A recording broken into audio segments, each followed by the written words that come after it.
तुम्हारी उम्र महज 80 साल है। इतनी कम उम्र में ये छोटा सा काम भी ठीक से क्यों नहीं कर पा रहे?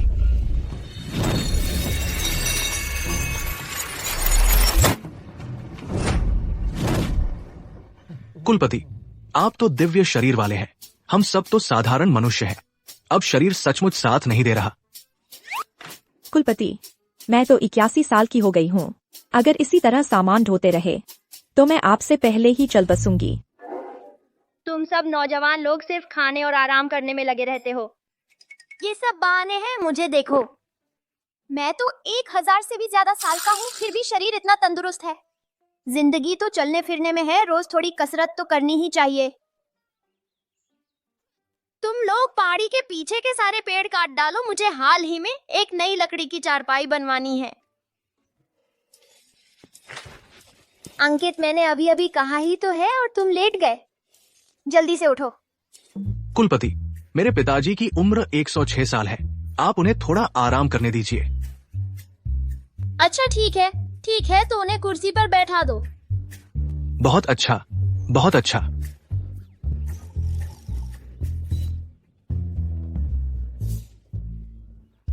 कुलपति, आप इस बच्चे के शरीर में फंसे हुए 5 साल से हैं।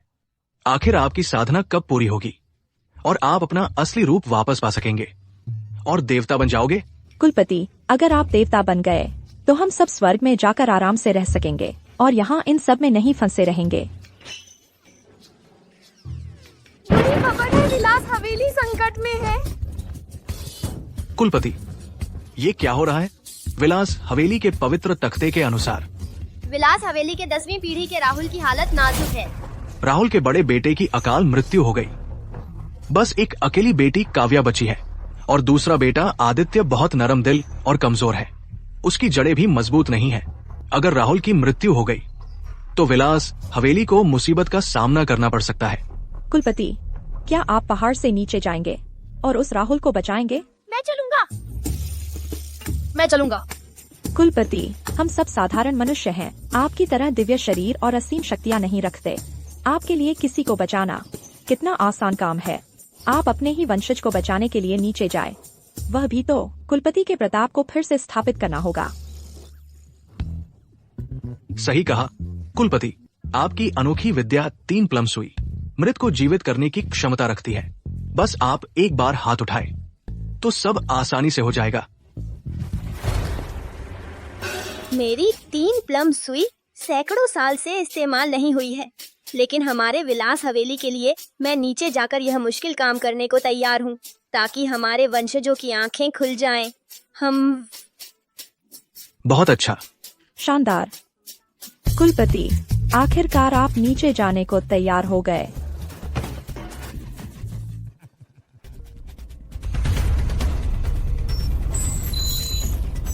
दूसरे महोदय, तीसरे महोदय, मेरे बड़े भाई की क्या हालत है? डॉक्टर कहते हैं हालत बिगड़ती जा रही है। शायद। आखिर किसकी हिम्मत हुई कि हमारे विलास हवेली पर हमला करे? बड़े भाई हमारे विलास हवेली के इस पीढ़ी के मुखिया हैं। हमारे पूरे परिवार की किस्मत और विरासत सिर्फ उन्हीं एक व्यक्ति पर टिकी है। बड़े भाई को कुछ नहीं होना चाहिए। तीसरे, शांत हो जाओ। देश विदेश के सर्वश्रेष्ठ डॉक्टर सबको दिखा लिया, सबके हाथ पांव फूल गए हैं। लगता है हमारे विलास हवेली को खतरा है। काश हमारे कुलपति इलाज के लिए नीचे आ जाते। क्या कुलपति नीचे आ रहे हैं? 5 दिन बाद विशेष रूप से बड़े भाई का इलाज करने आएंगे। कुलपति का आगमन, इस बार बड़े भाई बच जाएंगे। सबको सूचना दे दो। 5 दिन बाद पूरा परिवार कुलपति का स्वागत करेगा। उस समय में और तीसरे समय पर पहुंच जाएंगे। जी महोदय।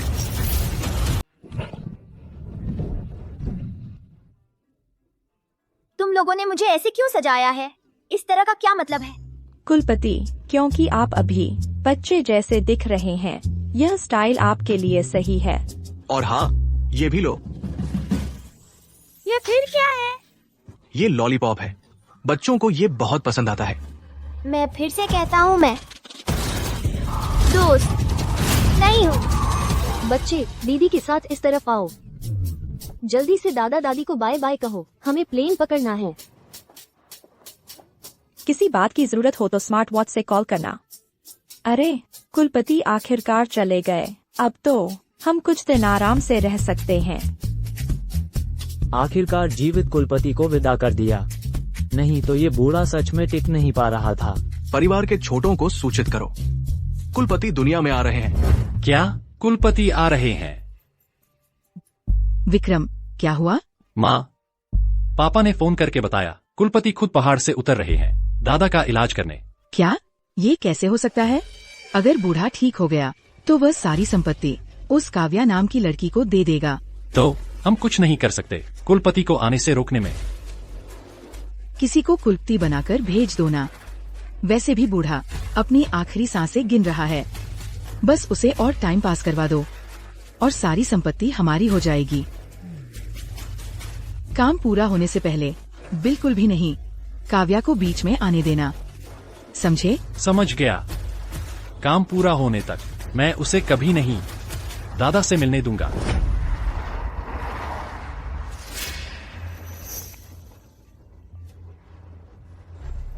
चाचा, सुना है कुलपति आज पहाड़ से उतर रहे हैं। कुलपति लगभग आ पहुँचे हैं। उस समय विलास हवेली का पूरा परिवार स्वागत के लिए उपस्थित रहेगा। अगर तुम वापस नहीं आ पाए और कुलपति का अपमान हो गया तो तुम्हारी खैर नहीं। चाचा, मैं बहुत अच्छा। कुलपति के आने से दादा बच जाएंगे। मुझे जल्दी से वापस जाना होगा।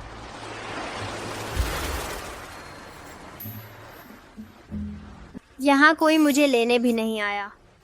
ये पोते पोतियाँ।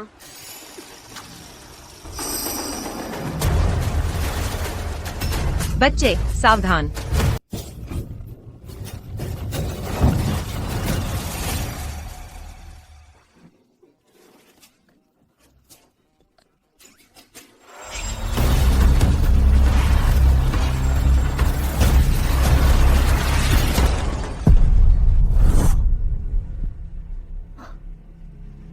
बेटी, ठीक तो हो ना? क्या संयोग है, यह तो मेरे विलास हवेली का ही वंशज है और उस पर सोने की मुहर भी है। लगता है यह मेरे ही सीधा वारिस है। किसी और से मिला होता तो कुछ कह नहीं सकता था, लेकिन अपने कुलपति से मिलकर तुम्हारी जान बच ही जाएगी।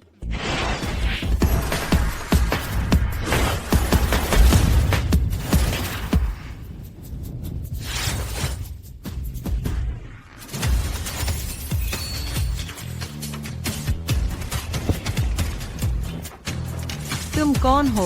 मैं तुम्हारा कुलपति हूँ। अरे, यह बच्चा इतना बेअदब कैसे हो सकता है? तेरे मम्मी पापा कहाँ हैं? मेरे माता पिता हजारों साल पहले ही चल बसे हैं। अंदाजा है अब तक कई बार पुनर्जन्म ले चुके होंगे। वाह! अरे बच्चे, तू क्या बकवास कर रहा है? बच्चे, अगर तू इस तरह शरारत करता रहा तो मैं नाराज हो जाऊंगी। कैसा बच्चे? छोटे वारिस, तुम्हारी अभी एक दुर्घटना हुई थी, लेकिन मैंने तुम्हें बचा लिया। हाँ, मेरी अभी एक दुर्घटना हुई थी। गाड़ी पलट गई और मैं बेहोश हो गई। लेकिन अब मुझे शरीर पर एक भी चोट क्यों नहीं दिख रही? जाहिर है यह सब मेरे इस कुलपति की वजह से हुआ है। नहीं हो सकता। मेरे विलास हवेली के कुलपति कम से कम 1000 साल के तो होंगे ही। वह तुम जैसा बच्चा कैसे हो सकता है? अब भी यकीन नहीं हो रहा।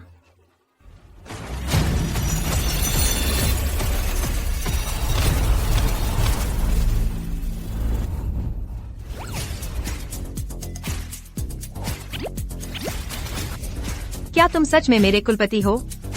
बहुत अच्छा। दादाजी अब बच जाएंगे।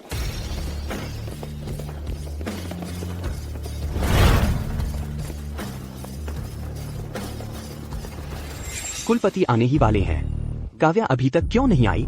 कुलपति के पहाड़ से उतरने पर भी ऐसी लापरवाही, सच में समझ नहीं आता। ये विलास हवेली की बड़ी बेटी कैसे बनी है? जरा भी शिष्टाचार नहीं है। कुलपति इस बार पहाड़ से उतरे हैं, खास तौर पर पिताजी को बचाने के लिए। अच्छा हुआ विक्रम उन्हें लेने गया। अगर उस काव्या का इंतजार करते तो कुलपति जरूर नाराज हो जाते। बस अब और मत कहो। जब कुलपति आ जाए तो उनसे तुरंत हमारे पिताजी का इलाज करवाना। पिताजी की हालत बहुत गंभीर है।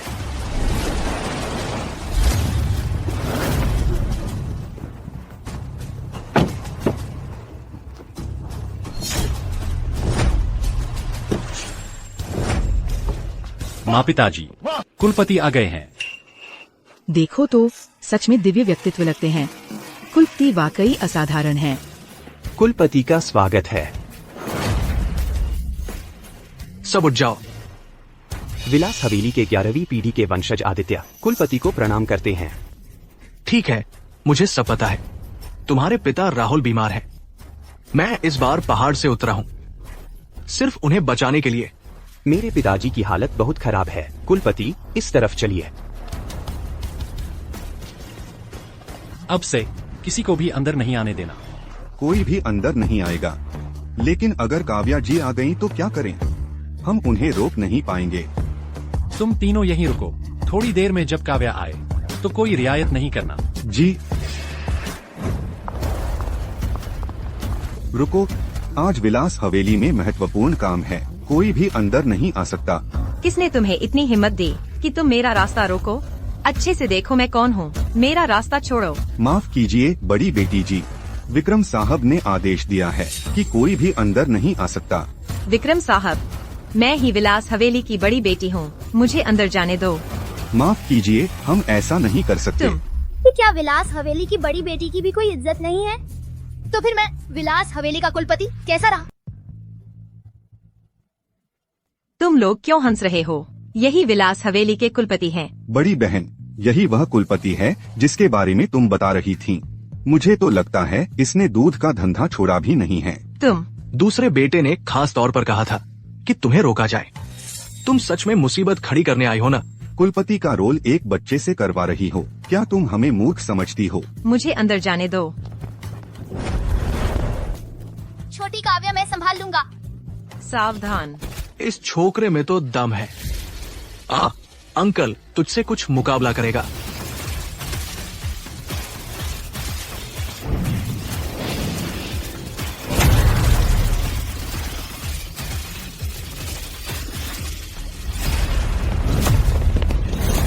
सावधान।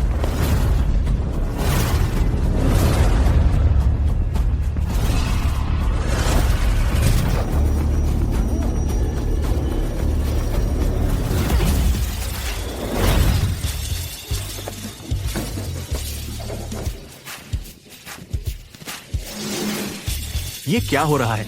इस बच्चे में इतनी ताकत कहां से आई? एक छोटे से बच्चे से भी नहीं जीत पाए। शर्मनाक। अब क्या करें? एक बच्चे से हाथापाई करना। अगर ये बात बाहर फैल गई तो मेरी इज्जत कैसे बचेगी? तीसरे नंबर, शायद तुम जाकर थोड़ा मजा ले आओ। ठीक है। रुको, तुम लोग क्या करने जा रहे हो? बड़ी बहन, मुझे तो बस बचपन याद आ गया। इसके साथ लुकाछुपी खेलने का मन कर रहा है। अच्छा, तो फिर कुलपति तुम्हारे साथ खेलते हैं? कुलपति, ये तीनों मेरे भाइयों के पालन पोषण वाले कुंग फू के माहिर हैं। नहीं, मैं अंदर जाने का कोई और रास्ता ढूंढती हूँ। छोटी काव्या, रिलैक्स रिलैक्स। एक हाथ से काम चल जाएगा। छोकरा कितनी बकवास करता है। देखो मेरा हुनर। सावधान। ये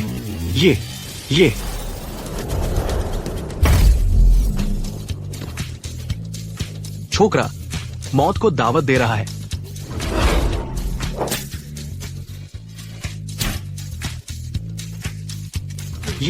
क्या ये सच में एक बच्चा है? ये कैसा राक्षस है? उसने तीनों माहिरों को एक ही चाल में ढेर कर दिया। तुम तीनों नन्हे बच्चे मेरे सामने ऐसी हरकत करने की हिम्मत, इस बार मैंने दया दिखाई है। अगली बार तुम लोगों के पास इतनी किस्मत नहीं होगी। अभी भी यहाँ से नहीं भागोगे। और कौन है? मेरे कुलपति के दादाजी को बचाने में देरी हो रही है। क्या तुम इसकी जिम्मेदारी ले सकते हो? माफ करना बड़ी बहन, हमें नहीं पता था कि यह विलास हवेली के कुलपति हैं।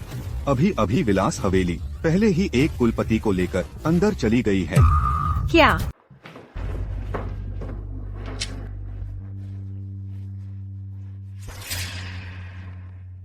कुलपति, पिताजी कैसे हैं? सामान्य तौर पर देखा जाए तो बचने की संभावना 0 है, लेकिन मैं आ गया हूं। तो क्या इसका मतलब है कि मेरे पिताजी पूरी तरह ठीक हो जाएंगे? 50% संभावना। देखो, इंसान का जीवन मृत्यु भाग्य के हाथ में है। मैं बस पूरी कोशिश कर सकता हूँ। परिवार के निजी रिश्तों के चलते प्रकृति के नियमों के खिलाफ नहीं जा सकता। ठीक है। आदित्य, हम सब कुलपति की संतानें हैं। कुलपति निश्चित ही पिताजी को बचाने की पूरी कोशिश करेंगे। बस जीवन मृत्यु भाग्य के हाथ में है। हमें भी कुलपति पर ज्यादा दबाव नहीं डालना चाहिए। हाँ पापा, आप बस कुलपति पर भरोसा रखिए। तो फिर कुलपति, आप पर कष्ट होगा। कृपया उनका जल्द से जल्द इलाज करें। जल्दी नहीं, जल्दी नहीं। लेकिन मेरे पिताजी की हालत बहुत नाजुक है। अगर अभी नहीं तो फिर कब बचाएंगे? बस ये प्राणवायु गोली खिला दो और फिर प्राण शक्ति का संचार करो। शायद कुछ असर हो।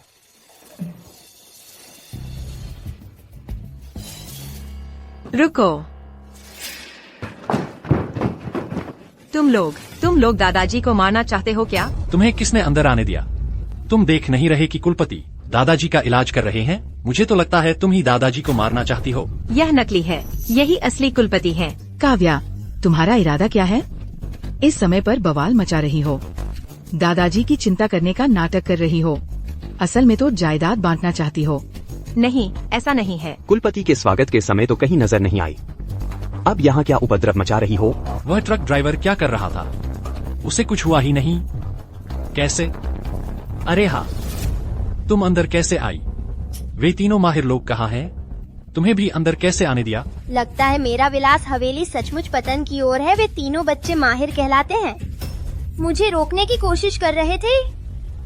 अरे नालायक वंशज, तुम्हारे इरादे खराब हैं। कुलपति की धूमधाम से आवभगत होनी चाहिए। क्या तुम्हें नहीं पता कि अनावश्यक लोगों को रास्ता छोड़ देना चाहिए? मैं और तुम विलास हवेली में तुम जैसा वंशज कैसे पैदा हुआ? तेरे बाप की हालत गंभीर है और तू है कि आंखें और दिल दोनों से अंधा होकर उस नीच की बातों में आ गया। लगता है उपद्रवी तो तू ही है। मैं तू मेरी टिप्पणी के लायक भी नहीं। अगला सबसे ज्यादा घृणित तू ही है। अरे मोटू, तेरे शरीर से तेल टपक रहा है। चेहरा इंसान का, शक्ल सुअर जैसी। तू हिम्मत करता है मेरा कुलपति का रूप धारण करने की?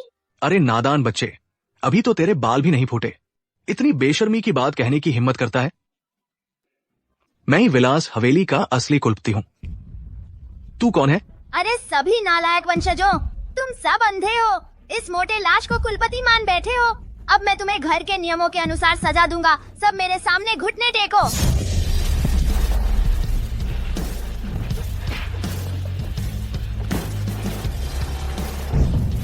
यह क्या हो रहा है? मेरी विलास हवेली के युवा सदस्यों पर जो हमेशा काम करती है, वह क्यों काम नहीं कर रही?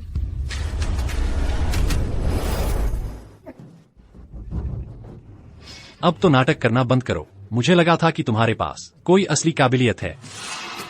काव्या, तुम्हारे दादाजी की हालत गंभीर है और तुम एक छोटे बच्चे को ले आई हो। कुलपति को दादाजी का इलाज करने से रोकने के लिए तुम्हारा असली इरादा क्या है? कुलपति बहुत शक्तिशाली हैं। वह खास तौर पर दादाजी का इलाज करने आए हैं। तुम इस तरह रोक रहे हो। क्या तुम दादाजी को मारना चाहते हो? मेरी बात मानो, यह सच में कुलपति हैं। तुम मुझे बता रही हो कि यह छोटा सा अधम विलास हवेली का कुलपति है। काव्या, तुम पागल हो गई हो या हमें मूर्ख समझ रही हो? कुलपति ने अभी आपके पिताजी को प्राण वापसी गोली दी है। बस थोड़ी देर में आराम मिल जाएगा। अब तुम में से कोई भी परेशानी नहीं करेगा। सुन लिया ना? इस मोटे आदमी की तथाकथित प्राण वापसी गोली बस एक आम स्वास्थ्य गोली है। इसका कोई असर नहीं होगा। वह जानबूझकर इलाज में देरी कर रहा है ताकि राहुल की मौत हो जाए। झूठ बोल रहा है अधम। तुम्हें क्या पता? हमारे कुलपति तो 1000 साल के जीवित देवता हैं। वह अपने ही वंशज को नुकसान कैसे पहुंचा सकते हैं? काव्या, यह बच्चा आखिर है कौन? चाचा, यह सच में कुलपति है। कुलपति को तो विक्रम ने खुद लाने गया था। तुम एक और कैसे ला सकती हो? काव्या, मुझे लगता है तुम अपने दादाजी के प्यार पर इतरा रही हो और बदले में ये कर रही हो। दादाजी ने तुम पर इतना प्यार बरसाया और तुम यह धोखा दे रही हो। क्या तुम सच में दादाजी को मरते देखोगी? बस करो। बहस से कुछ नहीं होगा। तुम लोग उन्हें कुलपति मानते हो। अगर इलाज विफल हो गया तो क्या तुम जिम्मेदारी लोगे? यह तो हत्या है और तुम हत्यारे हो। ये अगर तुमने इलाज में और देरी की तो मैं तुम्हें माफ नहीं करूंगा। वह एक नकली है, वह कैसे इलाज करेगा स्वास्थ्य गोली से? क्या वह ठीक नहीं कर सकता, तो क्या तुम कर सकते हो? छोटी सी बात, यह सच में सिर्फ मैं ही ठीक कर सकता हूँ, क्योंकि असली कुलपति तो मैं हूँ। चाचा, मेरी बात मान लीजिए, वह सच में कुलपति हैं, सच में हैं। हम दादाजी की जान कैसे सौंप सकते हैं एक बच्चे के हाथों में? पापा, मेरी राय में तो यह काव्या पागल हो गई है। कुलपति बनने के लिए एक बच्चे को ले आई है।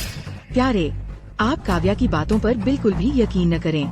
अगर इस बच्चे ने इलाज किया और पापा की मौत हो गई तो आप कैसे सामना करेंगे विलास हवेली के पूर्वजों का? अगर दादाजी को कुछ हो गया तो मैं पूरी जिम्मेदारी लूंगी। जिम्मेदारी?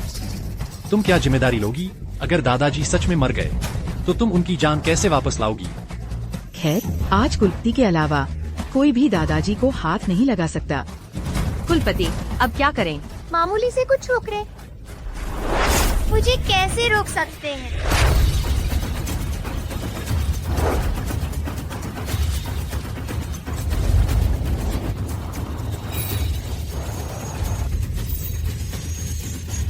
अरे नादान, नीचे उतर, नीचे उतर। आप कुलपति। काव्या, तुमने यह दुष्ट बच्चा कहाँ से ढूंढ लाया जो विलास हवेली के मुखिया का इतना अपमान करने की हिम्मत करता है? निकल जाओ यहाँ से, तुरंत निकल जाओ। चाचा, मैं सब देखो। दादाजी। पापा। दादाजी, आप मत मरिए। दादाजी। शांत रहो छोटी काव्या, तुम्हारे दादाजी ठीक हैं? ठीक कैसे? दिल की धड़कन तो बंद हो गई है। तू यह दुष्ट बच्चा, मैं तुझसे बदला लूंगा। चाचा, आप थोड़ा रुकिए। कुलपति, हम। रुकने की क्या बात है? तुम्हारे दादाजी की धड़कन तो बंद हो गई है।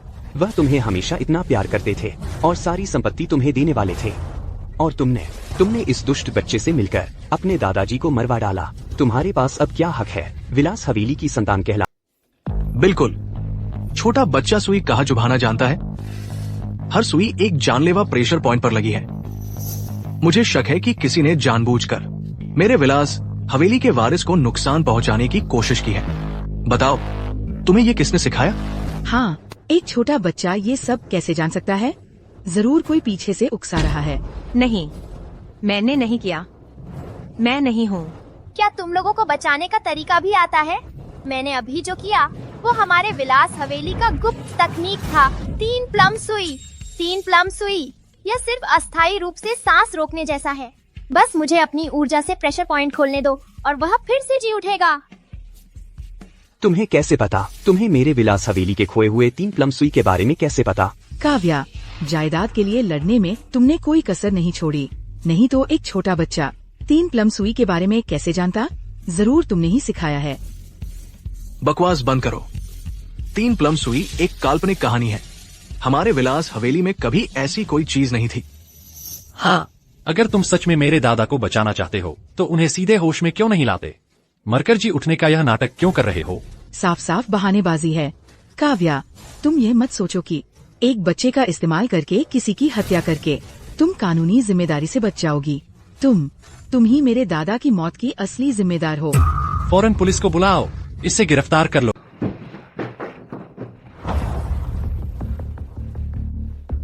डॉक्टर, मेरे पिताजी कैसे हैं?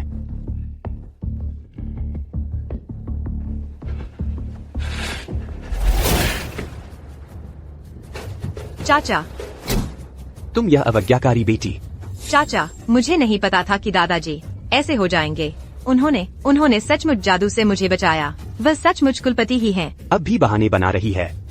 असली कुलपति तो साफ साफ यही है। तुम्हारे दादाजी बच सकते थे, सिर्फ तुम्हारे लाए हुए इस नन्हे शैतान ने गड़बड़ कर दी और तुम्हारे दादाजी को मार डाला। मैं भले ही एलोपैथिक डॉक्टर हूँ, लेकिन मैंने 8 साल एक्यूपंक्चर भी सीखा है। ये तीनों एक्यूपंक्चर पॉइंट्स बहुत ही अनोखे तरीके से चुभाए गए हैं। ये किसने चुभाए? डॉक्टर, इसी छोटे शैतान ने चुभाए हैं। मैंने कहा था ना, वह एक नकली है। बिना सोचे समझे सुई चुभा दी। वही मेरे दादाजी के हत्यारा है। यह कैसे संभव है? तुम इतने छोटे उम्र में इतनी उच्च स्तरीय सुई चिकित्सा जानते हो? डॉक्टर, वो 3 सुइयां क्या मृत्यु बिंदुओं पर नहीं चुभाई गई थी? ये तीनों सुइयां हर एक जीवन बिंदु पर चुभाई गई हैं और सुई चुभाने का बल और गहराई सब बिल्कुल सटीक है। बिल्कुल दिव्य चिकित्सक जैसा हाथ है।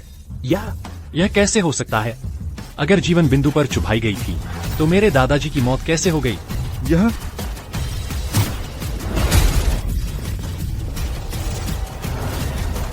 दादाजी, पापा, आप कैसे हैं? दादाजी, आप आखिरकार ठीक हो गए। हम सब आपकी चिंता में मर रहे थे। पापा, आपके बीमार रहने के इन दिनों में सारा श्रेय विक्रम को जाता है, जो हर समय आपके पास रहा। उसने दिन रात सेवा की। वो खुद बहुत दुबला हो गया है।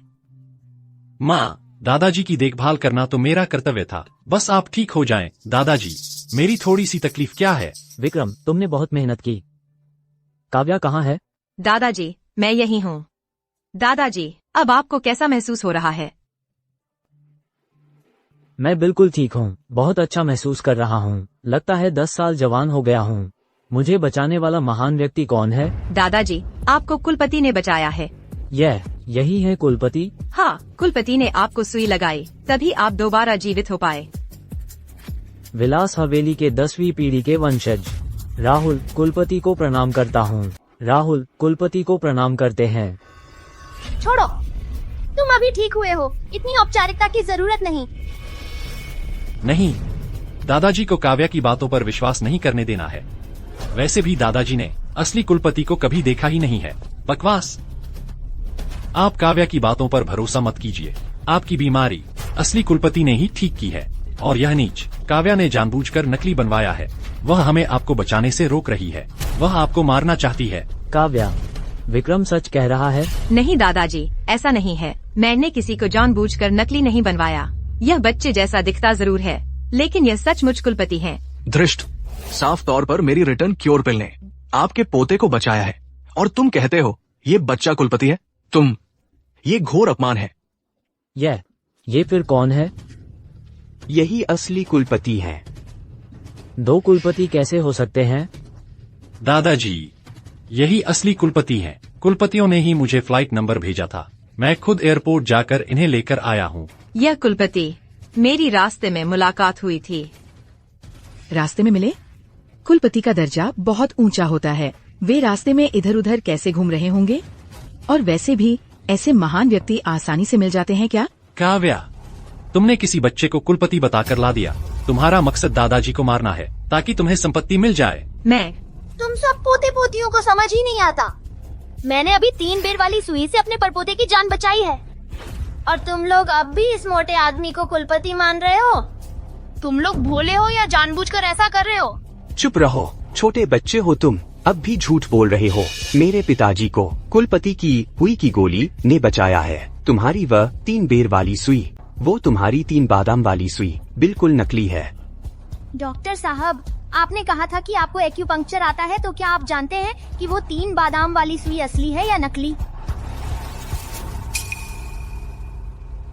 मेरा ज्ञान सीमित है। पारंपरिक चीनी चिकित्सा के बारे में भी मेरी जानकारी अधूरी है। मैं कोई राय नहीं दे सकता। चूंकि कुलपति जी अब होश में आ गए हैं, तो मैं अब अनुमति लेता हूँ। चूंकि मैं अब ठीक हो गया हूँ, तो असली और नकली का मामला यहीं खत्म करते हैं। दादा, ये मामला ऐसे नहीं छोड़ा जा सकता। काव्या ने आपको बचाने से रोका। वह आपको मारना चाहती है। पिताजी, मैंने सूचना दे दी है। चाचा जी और बाकी लोग आ रहे हैं। एक तो आपके स्वस्थ होने की खुशी में और दूसरा यह साबित करने के लिए कि असली कुलपति कौन है। बहुत अच्छा। जब वो सब पोते पोतियां आ जाएंगे तो आप लोगों की पिटाई होने वाली है। अभी भी अकड़ रहे हो? उस वक्त तुम्हारे जैसे हरामी की सिर्फ पिटाई ही नहीं बल्कि और भी सजा मिलेगी। ठीक है, तो हम देख लेंगे। कुलपति समीर जी पधारे। सुना है यहाँ कोई कुलपति होने का ढोंग कर रहा है। परपोता समीर, देखते हैं कि इतनी हिम्मत किसमें है। मैं समीर, आपका परपोता। देखते हैं कि इतनी हिम्मत किसमें है। अरे भाई, तुम आ गए। स्वागत में कोई कमी रह गई तो क्षमा करें। भाई, आप जाग गए, ये बहुत अच्छी बात है। आदित्य ने मुझे फोन करके बताया कि यहाँ कोई कुलपति बनने की कोशिश कर रहा है आपका इलाज करने, लेकिन असल में आपकी जान लेने। हमारा विलास हवेली परिवार 1000 साल पुराना है। ऐसा कैसे हो सकता है कि हम ऐसी नीच हरकत से धोखा खा जाएं? आखिर कौन है? चाचा, यही है वह बदमाश। ये बच्चा कुलपति बनने की कोशिश कर रहा है। दादा, हालांकि यह बच्चा नकली है, लेकिन उसके पीछे कोई है। कौन है वो जो पीछे से सब संचालित कर रहा है? मैं उसे बिल्कुल नहीं छोड़ूंगा। वही है काव्या। दादा, मैं। तुम्हारी बहुत हिम्मत है। हमारे विलास हवेली परिवार में तुम जैसी इतनी बड़ी गद्दार बेटी कैसे पैदा हो गई? तुमने अपने स्वर्गीय पिता का मुंह पूरी तरह काला कर दिया है। कितना शोर है, आते ही बकबक शुरू। क्या यह राज का बेटा नहीं है? तुम छोटे थे तब मैंने तुम्हें गोद में भी उठाया था। इस लड़के को शिष्टाचार का बिल्कुल भी ज्ञान नहीं है। तुम्हारी हिम्मत कैसे हुई मेरे पिता का नाम सीधे लेने की? मेरे दादाजी देश के निर्माण संस्थान के प्रोफेसर हैं। देश के निर्माण में योगदान देने वाले प्रतिभाशाली व्यक्ति हैं, और तुमने उनका इतना अपमान और तिरस्कार किया। तुम सचमुच बहुत ज्यादा कर रहे हो। प्रतिभाशाली हो तो क्या हुआ? मेरे कुलपति की कृपा के बिना कुछ भी नहीं होता।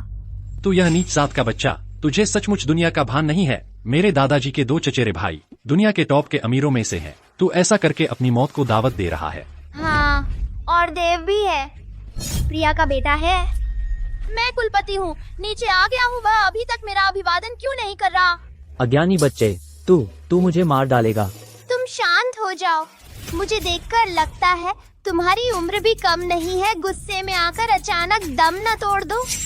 तू नीच जात का, तू चुप रह। काव्या, यह बच्चा इतनी बेशर्मी से बातें कर रहा है। न सिर्फ कुलपति होने का ढोंग कर रहा है, बल्कि तुम्हारे दादाजी का अपमान भी कर रहा है। तुम इसे घर क्यों ले आई और पूरे घर में अशांति फैला रही हो? आखिर चाहती क्या हो?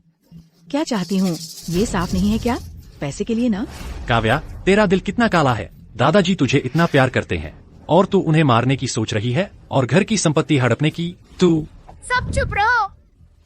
तुम सब कहते हो कि मैं नकली हूँ। वह मोटा आदमी असली है, तो फिर हम आजमाइश करके देखते हैं। छोकरे, क्या तुझे लगता है मैं कुलपति तुझसे डरता हूँ? मेरी नकल करने की हिम्मत? आज तुझे जिंदा नहीं छोड़ूंगा।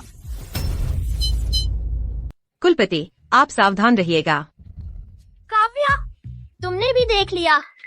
और वे तीनों माहिर कैसे मेरे हाथों मार खाकर भाग गए। यह मोटा आदमी मेरा मुकाबला ही नहीं कर सकता। छोकरे, आज मैं तुझे दिखाता हूँ कौन है असली कुलपति।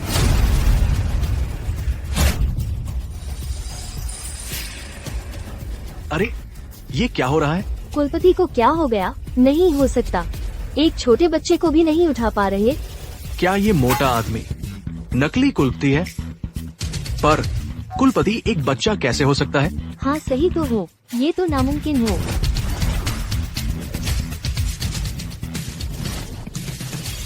ये छोकरा इतना भारी कैसे है? मोटा बदमाश, अब मेरी बारी है।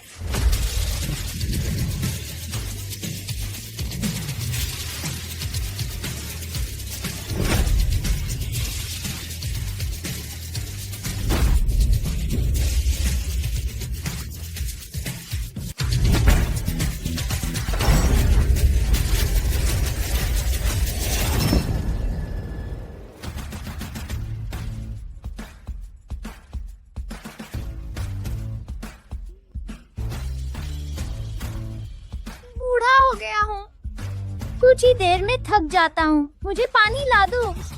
ठीक है कुलपति। शुक्रिया। कुलपति, तुम ठीक तो हो ना?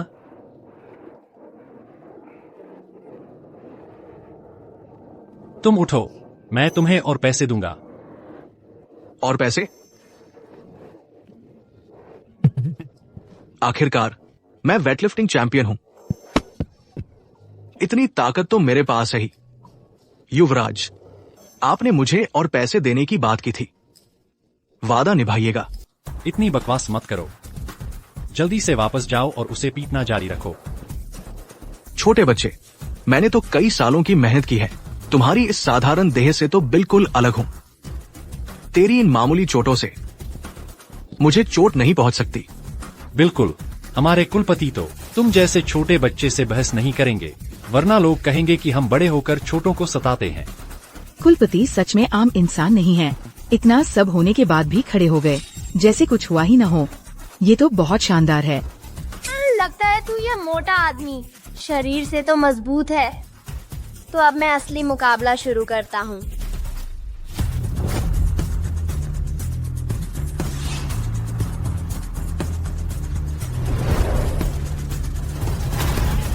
ये रहा मेरा मुक्का। देखो मेरा मुक्का। कुलपति,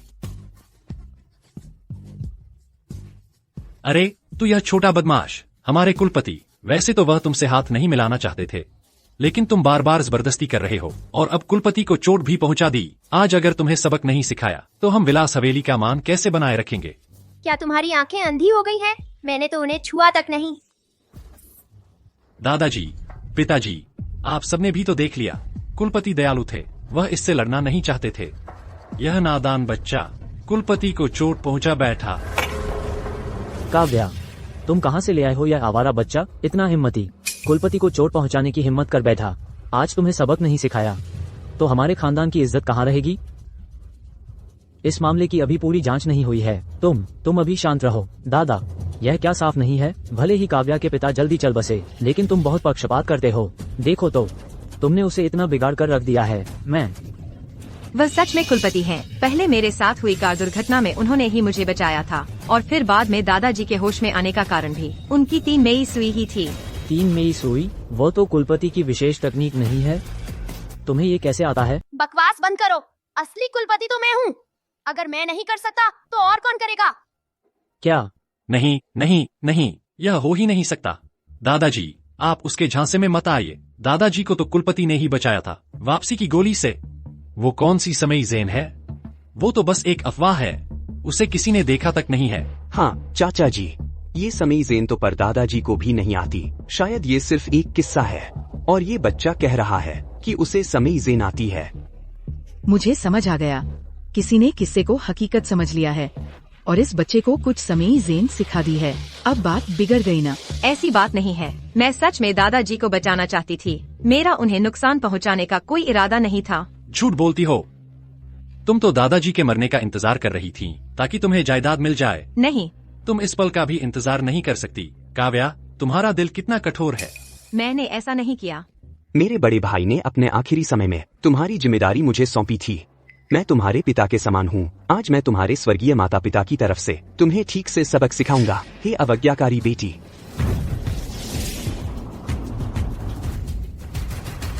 ये छोटा हरामी, छोड़ दो मुझे, नहीं तो तुम्हें भी पीटूंगा।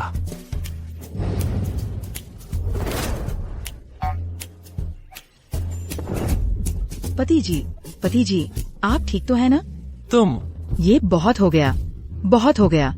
पापा, अगर आपने अब भी नहीं रोका, काव्या ने इस हरामी को उकसाया है। कल को ये आपको भी मारने डांटने से नहीं चूकेगा। मेरा दिमाग खराब हो गया। मैं पहाड़ पर अपने पोतों को एक फोन लगाता हूँ, तुम्हें घर के कानून के हिसाब से सजा दिलवाता हूँ। अब अपनी पिटाई का इंतजार करो। राज और प्रिया, क्या? मुझे सुनाई नहीं दे रहा। हेलो? तुम लोग सुन पा रहे हो? तुमने कहा किसे ढूंढना है? बोलो। हेलो? हेलो? क्या बेकार चीज है? क्या उन्होंने यह नहीं कहा था कि जरूरत पड़ने पर संपर्क कर सकते हैं? तुम्हारे पापा की तो बहरापन और भी बढ़ता जा रहा है। किसी दिन अस्पताल जाकर दिखा लो। आखिर 100 साल से ऊपर के आदमी हैं। सुन नहीं पाते तो न सुने, इससे काम में कोई रुकावट नहीं आती। नहीं, मुझे सोना है। यह मसाज कितनी आरामदायक है। मैं भी थोड़ी देर सो लेता हूँ। बस हो गया, बस। और तुम अब और नाटक मत करो। काव्या, तुमने किसी को कुलपति बनने का नाटक करवाया ताकि अपने दादा को नुकसान पहुंचा सको, और किसी को कुलपति को पीटने भी भेजा। तुमने इतना बड़ा पाप किया है। आज ही तुम्हें खानदान से निकाल दिया जाना चाहिए। वंशावली से नाम काट दो। मेरी बात मानो, ये सच में कुलपति हैं। मैंने उनकी शक्ति खुद देखी है। ये सच में दादा को बचा सकते हैं। काव्या, क्या तुम्हारे पास कोई और तरीका है जिससे साबित कर सको कि जिस बच्चे को तुम लाई हो वो असली कुलपति है? मैं वह साबित नहीं कर पाएगी, क्योंकि यह नाजायज औलाद कुलपति है ही नहीं।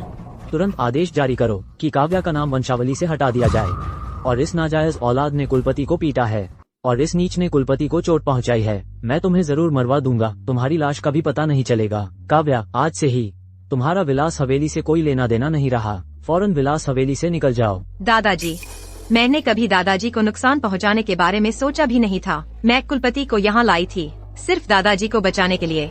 अब भी बहाने बना रही है। अब तुम विलास हवेली की नहीं रही। विलास ग्रुप के शेयर निकाल कर दो। बच्चे, तो तुम्हारी यही दुष्ट मंशा थी विलास हवेली की दौलत हड़पने की। तू यह नीच, तू क्या बकवास कर रहा है? यह हमारे विलास हवेली का मामला है, तुझे क्या लेना देना? विलास हवेली मैंने अपने हाथों से बनाई है, क्या यह भी मेरा मामला नहीं है? बच्चे, अगर तूने फिर गलत बोला तो मैं तेरा मुंह फाड़ दूंगा। काव्या बेटी, देखो ये मंजर। बस तुम विलास हवेली के शेयर दे दो तो ये शर्मनाक हालात टल सकते हैं। ये सब भी तो विलास हवेली की इज्जत के लिए ही है ना? वो शेयर मुझे मेरे पापा ने दिए थे, मैं तुम्हें क्यों दूं? तुमने दादाजी की बात नहीं सुनी? तुम अब विलास हवेली की नहीं रही, बाहर निकालो। फौरन सौंप दो। बस करो। काव्या के मामले में अभी तक पूरी जांच नहीं हुई है और तुम लोग लगातार दबाव बना रहे हो। क्या तुम सबने विलास हवेली के संस्कार भुला दिए हैं? प्रेम और विश्वास, दया और जिम्मेदारी। तुम्हें हमारे परिवार के संस्कार याद हैं? तुम सब अंधे संतान हो, झूठी बातों पर विश्वास करते हो और रिश्तों की परवाह नहीं करते। प्रेम कहाँ है? विश्वास कहाँ है? दया कहाँ है? जिम्मेदारी कहाँ है? छोटी काव्या, मेरी इजाजत के बिना कोई भी तुम्हारा नाम वंशावली से नहीं मिटा सकता। अगर कोई और शोर मचाएगा तो मैं उसे ठीक से सबक सिखाऊंगा। हाँ, किसकी हिम्मत है कि मेरे परिवार के किसी सदस्य को सबक सिखाए? क्या तुम किसकी हिम्मत हुई मेरे विलास हवेली के लोगों को सबक सिखाने की? तुम्हारी हिम्मत कैसे हुई? काका, आप आ गए। बताओ कौन है जिसने हमारे कुलपति होने का ढोंग किया? यह छोकरा है। इसने न सिर्फ कुलपति होने का ढोंग किया बल्कि दादाजी का बार बार अपमान भी किया और पूरे विलास हवेली का भी। यह बच्चा कहाँ से आया है? क्या तुझे पता है कि कुलपति हमारे विलास हवेली के सर्वोच्च हैं, सबसे बड़े और आदरणीय बुजुर्ग? तू उनका रूप धारण करने की हिम्मत करता है? क्या तू मरना चाहता है? बहुत खूब, बहुत खूब। उम्मीद नहीं थी कि इतनी कम उम्र में तुम्हारी इतनी उच्च शक्ति होगी। लगता है हमारे विलास हवेली में सब बेकार भी नहीं है। बकवास बंद करो। मेरे काका मेघनगर के सर्वश्रेष्ठ योद्धा हैं और सुरक्षा ब्यूरो के कमांडर भी। पूरे मेघनगर की सुरक्षा मेरे काका के हाथ में है। जल्दी से घुटने टेक कर माफी मांगो। अरे मेरे पड़पोते, तू मुझसे घुटने टेकवाना चाहता है? डर है तू संभाल न पाए। छोकरे, इतनी बड़ी बड़ी बातें मत कर। हमारे विलास हवेली का 1000 साल पुराना वंश जो आज इतना शक्तिशाली है, वह सब कुलपति की कृपा से है। उनका रूप धारण करने की हिम्मत मानते हो कि मैं तुझे नर्क में धकेल दूं? क्या तुम्हें यकीन है कि मैं तुम्हें नर्क में नहीं धकेल दूंगा ताकि बाकी सब सबक लें? नर्क? लेकिन वह सबसे क्रूर नर्क है। सुना है जो भी वहाँ जाता है वह जिंदा बाहर नहीं आता। अरे निकम्मे, अगर तुम अभी माफी मांग लो तो शायद तुम्हारी लाश पूरी छोड़ दी जाए। हमें मत कहना कि हम बच्चे को तंग कर रहे हैं। दादाजी, भैया, अभी तक कुछ साबित नहीं हुआ है। आप इतनी जल्दी निष्कर्ष कैसे निकाल सकते हैं? और जो अभी मुकाबला हुआ, साफ तौर पर कुलपति ने जीत हासिल की थी। मैंने देखा कि वो एक बच्चा है, इसलिए मैंने पूरी ताकत से हमला नहीं किया। इस लड़के ने मुझे पीछे से धोखा दिया, इसीलिए मैं थोड़ा पीछे रह गया। हाँ, सब सोचिए, कुलपति कैसे एक छोटा बच्चा हो सकते हैं? ये निकम्मा बच्चा जरूर किसी शातिर इंसान के हाथों का खिलौना है जो यहाँ आकर लोगों को बेवकूफ बना रहा है। दादा, आप मुझ पर विश्वास करिए, मैं किसी को भी आपको नुकसान पहुँचाने के लिए नहीं बुलाऊंगी। वही कुलपति हैं। चलो ऐसा करते हैं, यहाँ सिर्फ आरव के पास ही वो क्षमता है जो पूर्वजों से सीधे संवाद कर सके। आरव, तुम पूर्वजों से पूछो कि वे साबित करें कि असली कुलपति कौन है।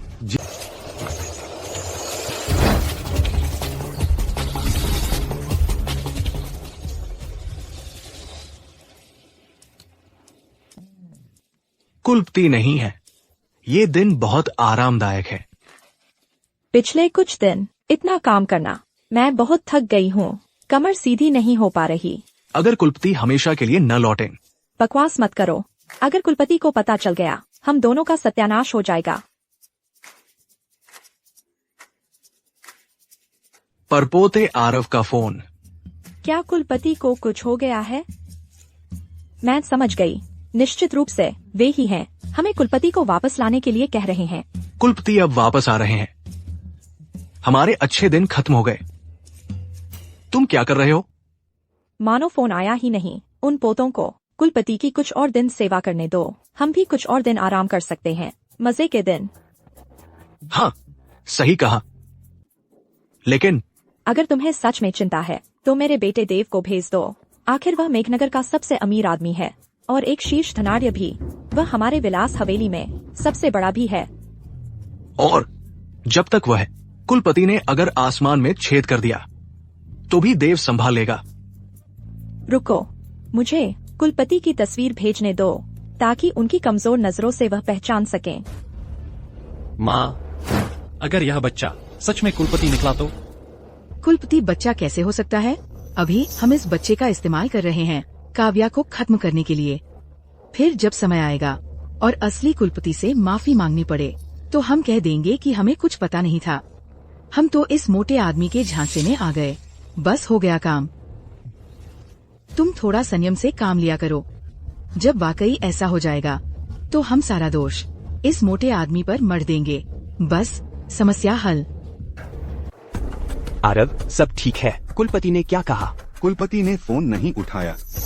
लगता है त्यान पर्वत पर रहने वाले मेरे वंशज बड़े मजे में जी रहे हैं और मैं उनका कुलपति यहाँ नीचे बदनामी और अपमान सह रहा हूँ तो भी कोई परवाह नहीं करता। वापस जाकर सबको पेट के बल लेटकर डंडे खाने होंगे। मूर्ख बच्चे, इतना घमंड मत करो। यह मत सोचो कि फोन न लगने का मतलब मैं तुम्हारी नकली पोल नहीं खोल सकता। कोई है? तलवार लेकर आओ। इस तलवार का नाम है परम रक्षक तलवार। यह दुनिया से बाहर के रहस्यमय लोहे से बनी है। देखने में सिर्फ 1 मीटर लंबी यह तलवार, लेकिन वजन में 1000 किलो से भी ज्यादा है। क्या यह मेरी पुरानी परम रक्षक तलवार नहीं है? सैकड़ों साल बाद भी इसकी धार उतनी ही तेज है। परीक्षण करना बहुत आसान है। यह तलवार सिर्फ असली कुलपति ही एक हाथ से आसानी से उठा सकते हैं। अब तुम दोनों कोशिश करो। जो इसे उठा लेगा वही विलास हवेली का असली कुलपति होगा। बस एक तलवार है, कितनी भारी हो सकती है? मेरा 300 किलो का शरीर बेकार में नहीं बना है। ऐसी छोटी सी तलवार मुझ जैसे कुलपति को कैसे रोक सकती है? कुलपति, आप जीतेंगे। कुलपति हमारे विलास हवेली के सर्वोच्च हैं। देवता बनने से सिर्फ एक कदम दूर हैं। जरूर सफल होंगे।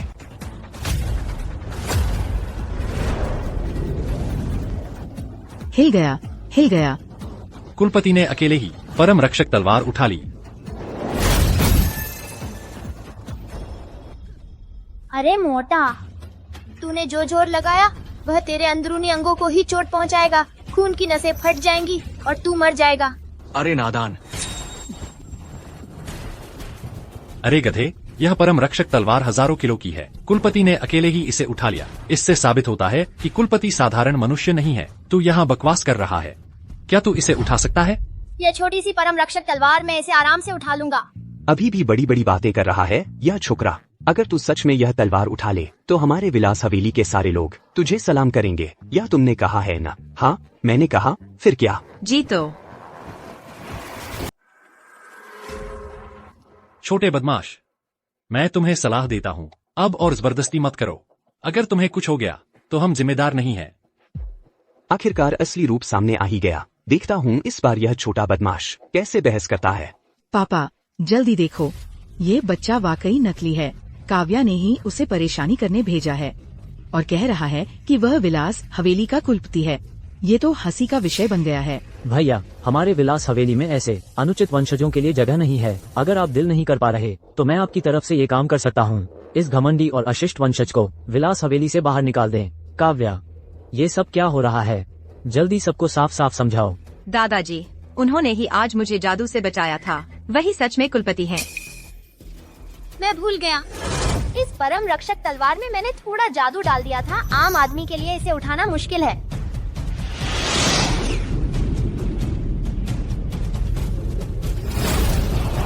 वाह, उसने परम रक्षक तलवार उठा ली और इतनी आसानी से।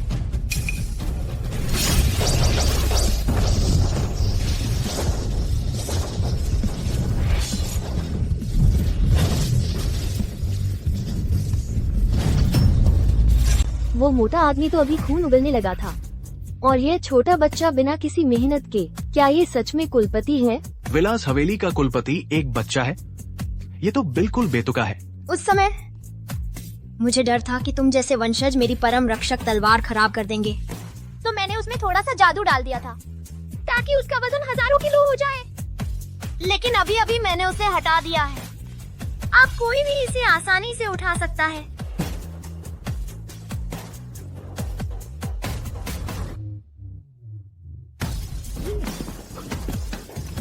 यह कैसे संभव है? बिल्कुल संभव है। मामूली सा जादू हटाना मेरे लिए कुछ भी नहीं है, क्योंकि मैं ही असली विलास हवेली का कुलपति हूँ। बकवास। ये तो मैंने अपनी अंतर्शक्ति से उसका जादू दूर किया था, इसीलिए मुझे चोट लगी। तुम ये छोटे बच्चे, नहीं तो ये तलवार कैसे उठा पाते? यानी कि तुम्हारा मतलब है कि इस तलवार का जादू तुमने दूर किया? ये बच्चा तो बस दिखावा कर रहा है। अच्छा ठीक है, अगर तुम कहते हो कि तुमने जादू दूर किया तो फिर से दूर करके दिखाओ।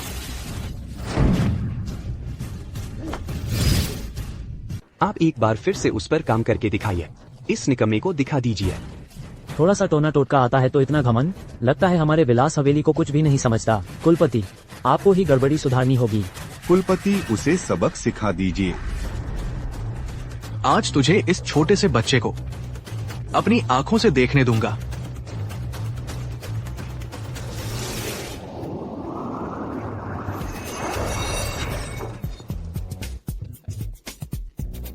ये कैसे हो सकता है? मैं 1000 साल जी चुका हूँ। यह तलवार मैंने ही बनाई थी। मैं चाहूँ तो इसे जादुई बना दूँ, मैं चाहूँ तो इसका जादू हटा दूँ। इसकी बातों पर यकीन मत करो।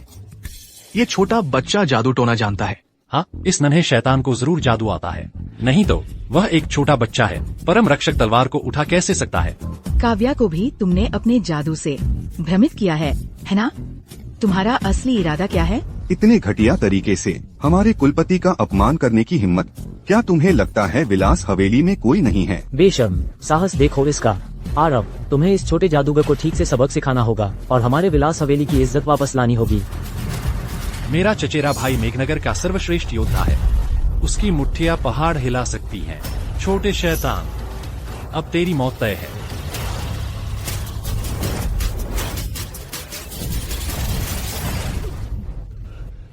नहीं, यह नहीं हो सकता। उसने मेरी ज्वलंत मुक्केबाजी को रोक दिया। मर जा। मेरा चचेरा भाई आरव गुस्से में है। अरे नादान, इस बार तुझे मौत आ गई है। आरव का ज्वलंत मुक्का तो दुनिया में अजेय है।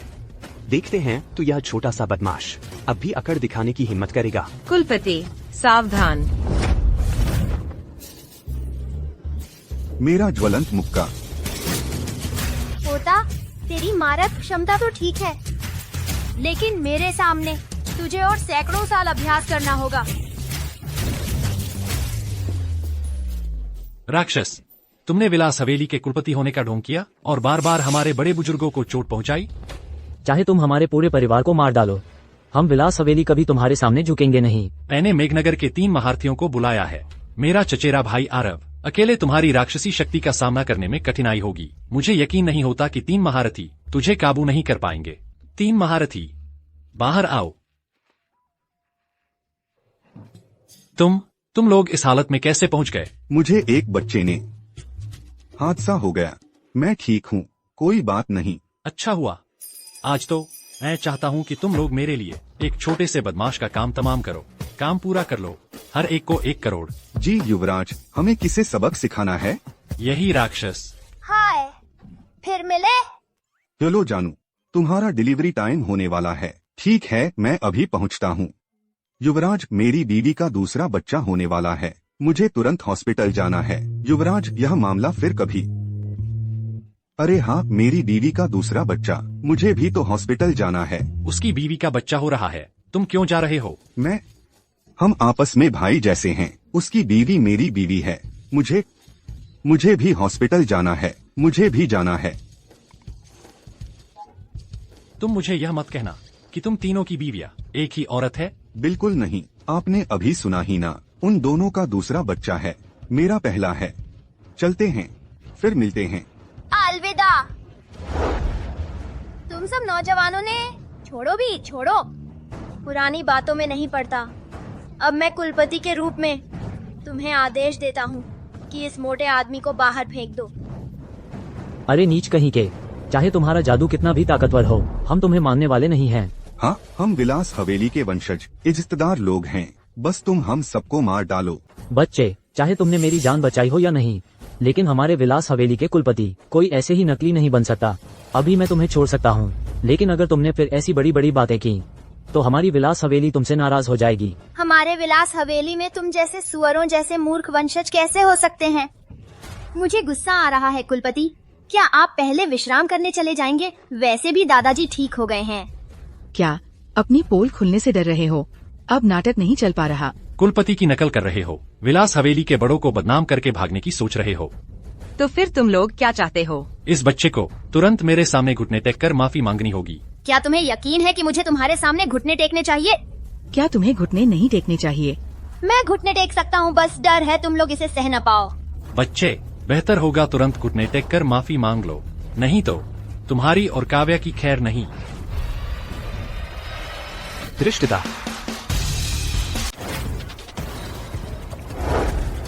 धृष्टता। 3 नंबर के चाचा आ गए। 3 नंबर के दादाजी। चाचा जी, आप यहाँ कैसे? क्या आपको पता था कि कोई कुलपति की नकल कर रहा है और आप उसे सबक सिखाने आए हैं? लगता है यह मामला ऊपर तक पहुँच गया है। उन्हें यहाँ कुलपति की पहचान साबित करने के लिए लाया गया है। ये है वर्तमान में विलास हवेली के सबसे वरिष्ठ सदस्य देव, जो दुनिया के सबसे अमीर व्यक्ति हैं। उनकी संपत्ति दुनिया के अरबपतियों की सूची में शीर्ष 100 की कुल संपत्ति के बराबर है।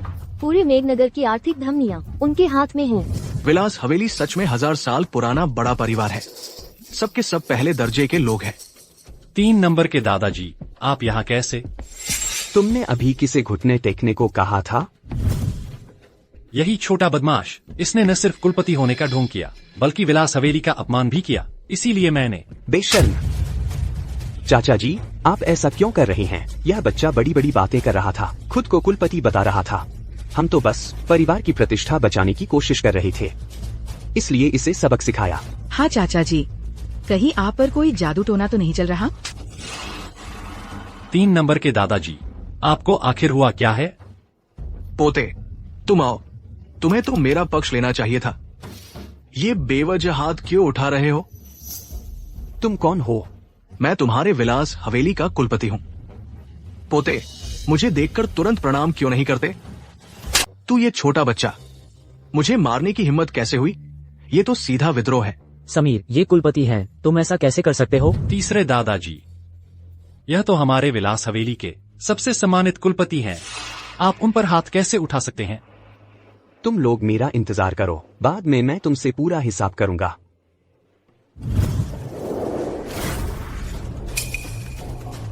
विलास हवेली के प्रिया का बेटा देव, कुलपति को प्रणाम करता हूँ। क्या यह प्रिया का बेटा नहीं है? कुछ दिन पहले पहाड़ पर हम तुम्हारी बात कर रहे थे और देखो तुम इतने बड़े हो गए हो। तीसरे चाचा ने सच में इस बच्चे के आगे घुटने टेक दिए। क्या ये बच्चा सच में कुलपति है? मैंने कहा था कि काव्या मुझे नुकसान नहीं पहुंचा सकती। अब जब सच सामने आ गया है तो मैं भी चैन से हूँ। तीसरे चाचा ही असली कुलपति हैं। 3 चाचा कुलपति हमेशा पहाड़ों में एकांतवास में रहते हैं, कभी सामने नहीं आए। शायद आपसे कोई गलती हो गई है। मेरी माँ ने तियानशान से विशेष रूप से कुलपति की तस्वीर भेजी है। गलती कैसे हो सकती है? कुलपति नीचे आ गए हैं। हम पोते पोतियों ने बहुत अवहेलना की है। यह देव की लापरवाही है। कृपया कुलपति दंड दें। कुलपति, हमने पहचान नहीं पाया, कृपया हमें दंडित करें। कुलपति, आपके पोते ने अभी अभद्रता की है, कृपया कुलपति क्षमा कर दें। छोड़ो, जो नहीं जानता उसका दोष नहीं। ये सब अंधे पोते पोतियों को थोड़ा सा दंड देना काफी होगा। सब उठ जाओ। लेकिन यह मोटा आदमी मेरी नकल कर रहा था। पोते, तुम्हें पता है अब क्या करना है?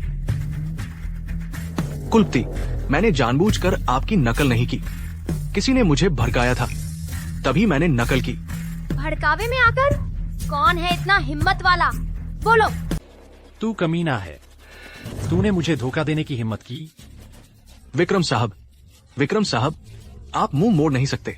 विक्रम साहब, इसका क्या मतलब है? विक्रम साहब ने ही मुझे कुलपति बनने का नाटक करने को कहा था। उन्होंने कहा कि अगर उन्हें मौका मिला और विलास हवेली की संपत्ति हासिल हो गई तो वो मुझे 1 करोड़ देंगे। निकम्मे बेटे, मैं तुझे मार डालूंगा। ये मोटा आदमी साफ तौर पर मेरे बेटे को बदनाम कर रहा है। तुमने बिना पूछताछ किए ही बेटे को मारने क्यों चले? और क्या पूछना है? उसने साफ साफ आरोप लगा दिया है। कुलपति, यह सब मेरी ही गलती है, सब मेरी गलती है। आज मैं इस निकम्मे को विलास हवेली से बाहर निकाल दूंगा। आज के बाद वह विलास हवेली में कदम भी नहीं रख सकेगा। पापा, वो पल भर की कमजोरी थी। पापा, मैं गलत था पापा। तुमने किसी को मेरा रूप धरने को कहा ताकि तुम मेरे वंशज को नुकसान पहुंचा सको। तुम हमारे परिवार के लायक नहीं हो। राहुल, यह तुम्हारा पोता है, तुम्हारी क्या राय है? दादा, मैं गलत था, मैं सच में गलत था। दादा, कृपया मुझे माफ कर दो। अब जब कुलपति यहाँ मौजूद हैं, तो सब कुछ उनकी इच्छा पर छोड़ दें। आदित्य, विक्रम तुम्हारा अपना बेटा है, कृपया उसे बचा लो।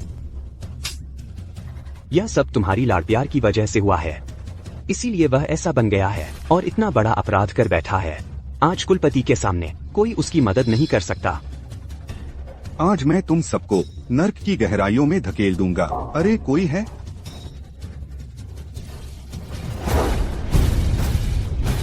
कौन है जो अशांति? क्या नाटक है, सोचा नहीं था विलास हवेली अपने ही वंशजों के साथ इतनी क्रूरता से पेश आती है। बस ऐसे ही नरक में धकेल देती है। यह तो पूरी तरह से अमानवीय है। तुम कौन हो? हमारे विलास हवेली के मामलों में दखल देने की हिम्मत? दक्षिणपुर हवेली। कबीर। दक्षिणपुर हवेली? आज मैं यह बात यहीं छोड़ता हूँ। तुम्हारा विलास हवेली जिसे सजा देगा, हमारा दक्षिणपुर हवेली उसकी रक्षा करेगा। क्या बड़ी बात कर रहे हो? क्या तुम्हें पता है हमारे विलास हवेली की मेघनगर में क्या स्थिति है? यहाँ उपद्रव करने की हिम्मत? अहंकारी कहीं का, मौत को बुलावा दे रहे हो।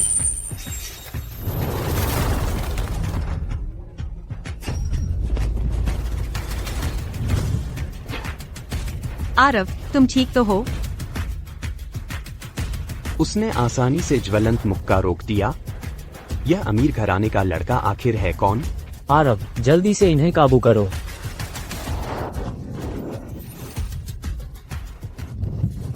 टिड्डी दिखाना।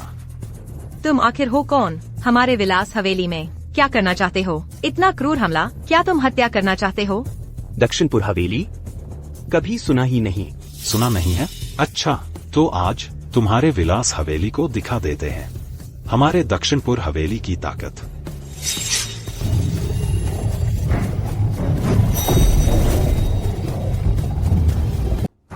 अनजान नौसिखिया,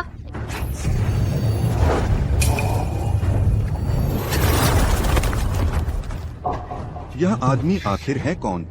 हमारे कुलपति जितनी ही शक्ति रखता है। मैं एक बच्चे के शरीर में सीमित हूँ। अभी तो मेरी असली शक्ति का सिर्फ 30% ही इस्तेमाल कर पा रहा हूँ।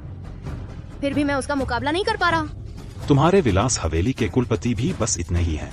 मेरे एक झटके में ही हार जाएंगे। कितना उबाऊ है। मैं घोषणा करता हूँ कि आज से यह दुनिया हमफू परिवार के इशारे पर चलेगी, तुम्हारे विलास हवेली समेत। तुम हो कौन? हिम्मत कैसे हुई हमारे विलास हवेली में उपद्रव करने की?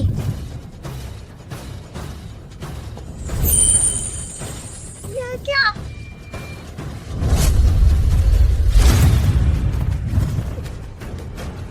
लियू चेंगफेंग, तुमने हमारे फू परिवार की 100 साल पुरानी नींव तबाह कर दी, सिर्फ इसलिए कि तुम अपनी अमरता की सीढ़ी चढ़ सको। मैं मर भी जाऊं तो भी तुम्हें सफल नहीं होने दूंगा। फू परिवार ने दुष्टों का साथ दिया, बुरे काम किए, परिवार के फायदे के लिए विदेशी ताकतों से भी मिल गए। कुलपति, मैं तो सिर्फ गड़बड़ी सुधारना, न्याय कायम करना चाहता था। बिल्कुल सही। मैं तुम्हारे कुलपति विवान से मिलना चाहता हूँ, पूछना चाहता हूँ कि उन्होंने तुम जैसे वंशजों को कैसी।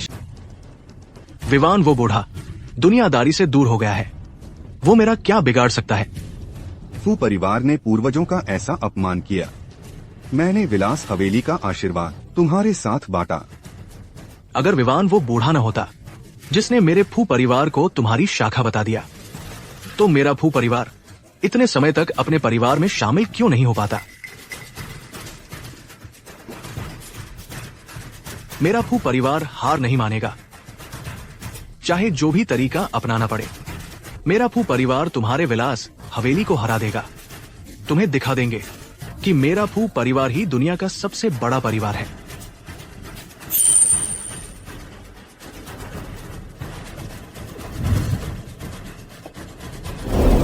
तो तुम विवान के वंशज हो?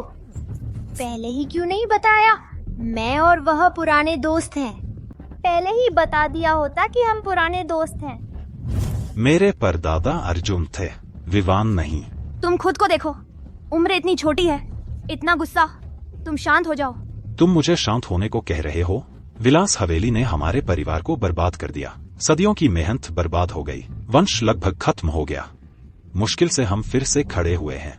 तुम्हें पता है हमारे परिवार का मूल मंत्र क्या है? विलास हवेली को मिटा दो, अपने परिवार का बदला लो। तो मैं देखना चाहता हूँ तुम्हारा परिवार मेरे परिवार से कैसे बदला लेता है। कोई बात नहीं, यह तुम्हारे विक्रम ने तुम्हारी कंपनी का 20% शेयर गिरवी रखे हैं, और यह विलास हवेली भी। यह कैसा बेटा है? विक्रम, ये सब क्या है? जल्दी से सबको साफ साफ समझाओ। सब दादाजी की वजह से है। आपने कंपनी काव्या को सौंप दी। मुझे पता था मेरा कोई मौका नहीं। एक दोस्त ने मुझे जुए के लिए समुद्र पार ले गया, बोला बड़ा मुनाफा होगा, पर किसे पता था मेरा भाग्य ही खराब है। हारता ही चला गया। विक्रम ने मुझसे 7 अरब का कर्ज लिया। अगर यह पैसा नहीं चुकाया गया तो मैं काट लूंगा यह 20% हिस्सेदारी, और यह घर भी। बस 7 अरब ही तो है। क्या तुम्हें लगता है विलास हवेली इसे नहीं चुका सकती? तुमने हमारे परिवार को बहुत कम आंका है। हमारे परिवार के सदस्य दुनिया भर में फैले हुए हैं। 7 अरब तो क्या, 7 खरब भी राई के दाने जितना ही है। मुझे पता है यह रकम तुम्हारे लिए राई के दाने जितनी ही है। यह विलास हवेली को तोड़ नहीं सकता। लेकिन यह क्या है? यह तुम्हारे परिवार के कुलपति की, तुम्हारे और हमारे परिवार के बीच तय की गई शादी का करारनामा है। इस पर साफ साफ लिखा है कि परिवार की 12वीं पीढ़ी की पोती हमारे परिवार में ब्याही जाएगी। इस कपड़े को मैंने पूर्वजों के आदेशानुसार तिजोरी में बंद रखा था। ये तुम्हारे हाथ में कैसे आया? तुम दिन रात चौकसी रखने के बावजूद घर का भेदी लंका धाए। यह शादी का करार हमारे पूर्वजों ने दिया था। मतलब यह है कि इस करार को कोई भी रद्द नहीं कर सकता। बेटी तुम ठीक तो हो? अरे वाह, यह तो हमारे विलास हवेली की ही वंशज है, और इस पर सोने की मोहर भी है। यह तो हमारे कुलपति की सीधी वंशज है। नहीं, विलास हवेली का उत्तराधिकारी सिर्फ शादी कर सकता है, वरना हमारे परिवार की 1000 साल की किस्मत चली जाएगी। लेकिन कभी सोचा नहीं था कि यह सीधी वंशज छोटी काव्या ही होगी। उसे घर जमाई बनाकर ही रखना होगा, ब्याह कर नहीं भेज सकते। अगर शादी नहीं हुई तो तुम्हारे विलास हवेली पर प्रलय आ जाएगा। उस वक्त पूरा विलास हवेली तबाह हो जाएगा, और तुम्हारा यह कुलपति भी अपना असली रूप खोकर हमेशा के लिए गायब हो जाएगा। अगर काव्या की शादी हो गई तो तुम्हारे विलास हवेली को बस कुछ किस्मत खोनी पड़ेगी, बस। हमारा फू परिवार तुम्हें कुछ संरक्षण दे देगा। 3 दिन बाद मैं काव्या को ब्याहने आऊंगा। उस वक्त तुमने जो कर्ज लिया है वह चुकाना भी नहीं पड़ेगा, क्योंकि विलास हवेली की हर चीज हमारे फू परिवार की हो जाएगी।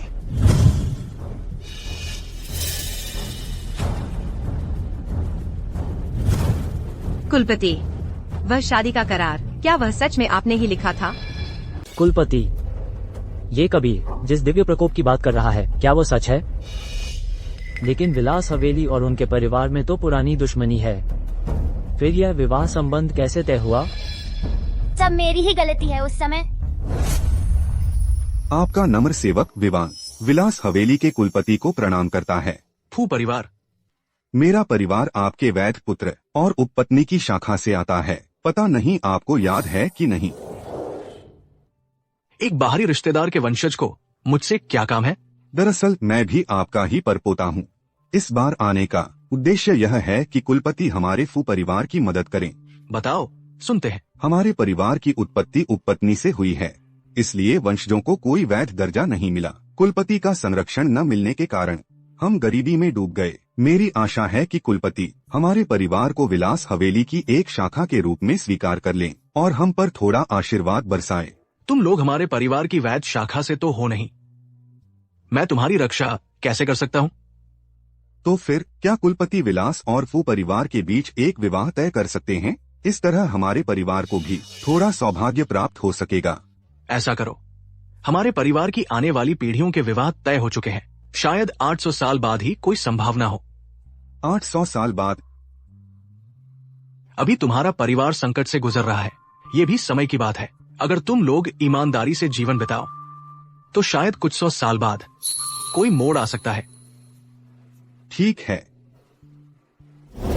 सोचा नहीं था कि फू परिवार के अभी भी वंशज बच्चे हैं और उन्होंने सचमुच यह विवाह पत्र लेकर सच में इस शादी के कागजात को लेकर आ गया हमारे दरवाजे पर आधम का। तो कुलपति, क्या इस मामले का कोई हल है? हल तो है, लेकिन कुलपति, अगर मैं फू परिवार में शादी कर लूं, तो विलास हवेली की सिर्फ किस्मत ही बिगड़ेगी।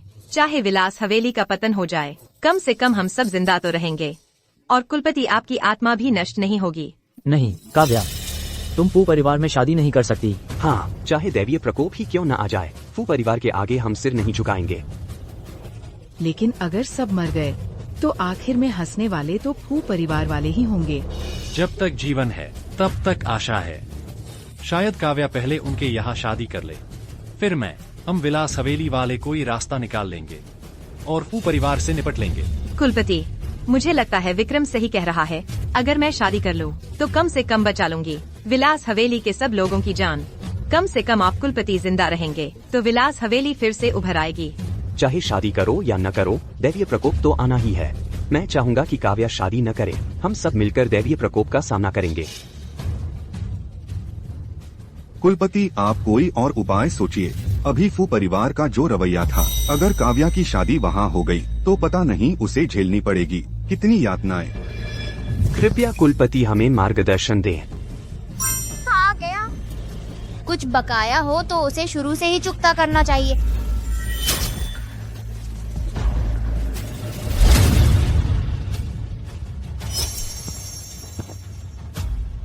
कुलपति, हमें क्या करना है? संतानों, जोर जोर से पीटो जी। आरव, तुम सेना में जाकर तैयारी करो। अगर 3 दिन में फू परिवार आ गया तो हम तैयार रहेंगे। जी दादा। दूसरे और तीसरे चाचा भी तैयारी करने चले गए हैं। हम फू परिवार से आखिरी सांस तक लड़ेंगे। लेकिन यह तो दैवीय प्रकोप है, हम कैसे लड़ेंगे? विक्रम सही कह रहा है, दैवीय प्रकोप आ गया है। हम ईश्वर से कैसे लड़ सकते हैं? दादा, क्या अगर मैं मर जाऊं तो यह प्रकोप टल जाएगा? काव्या, तुम क्या करने जा रही हो? अगर मैं मर गई तो शादी का करार अपने आप रद्द हो जाएगा, विलास हवेली का भाग्य भी बच जाएगा और किसी पर भी दैवीय प्रकोप नहीं आएगा। नहीं, तुम ऐसा मत सोचो। दादा, कोई रास्ता निकलेगा। दादा, दरअसल यही सबसे अच्छा तरीका है। चुप रहो, तुम इस परिवार के कलंक हो, तुम्हें बोलने का कोई हक नहीं है। दादा, मैंने तो बस थोड़ा सा पैसा जुए में हार दिया है। यह दैवीय प्रकोप मैंने नहीं लाया, कुलपति ने खुद ही वह शादी का करार लिखा था। तुम निकम्मे, अब तुम कुलपति पर दोष मढ़ रहे हो। कौन है वहाँ?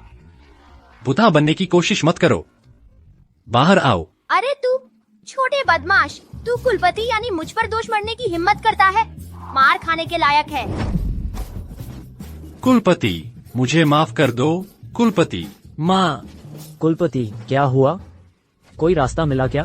बिल्कुल, जब तक मैं हूँ कोई भी विलास हवेली को हाथ नहीं लगा सकता। छोटी काव्या, चलो मेरे साथ अपने पति से मिलने चलते हैं। पति?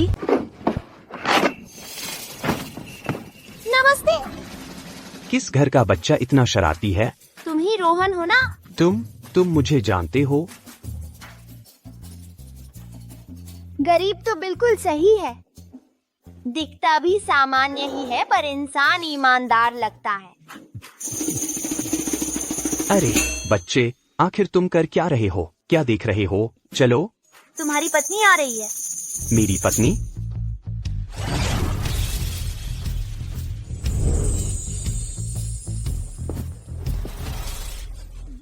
यह मेरी परपोती है।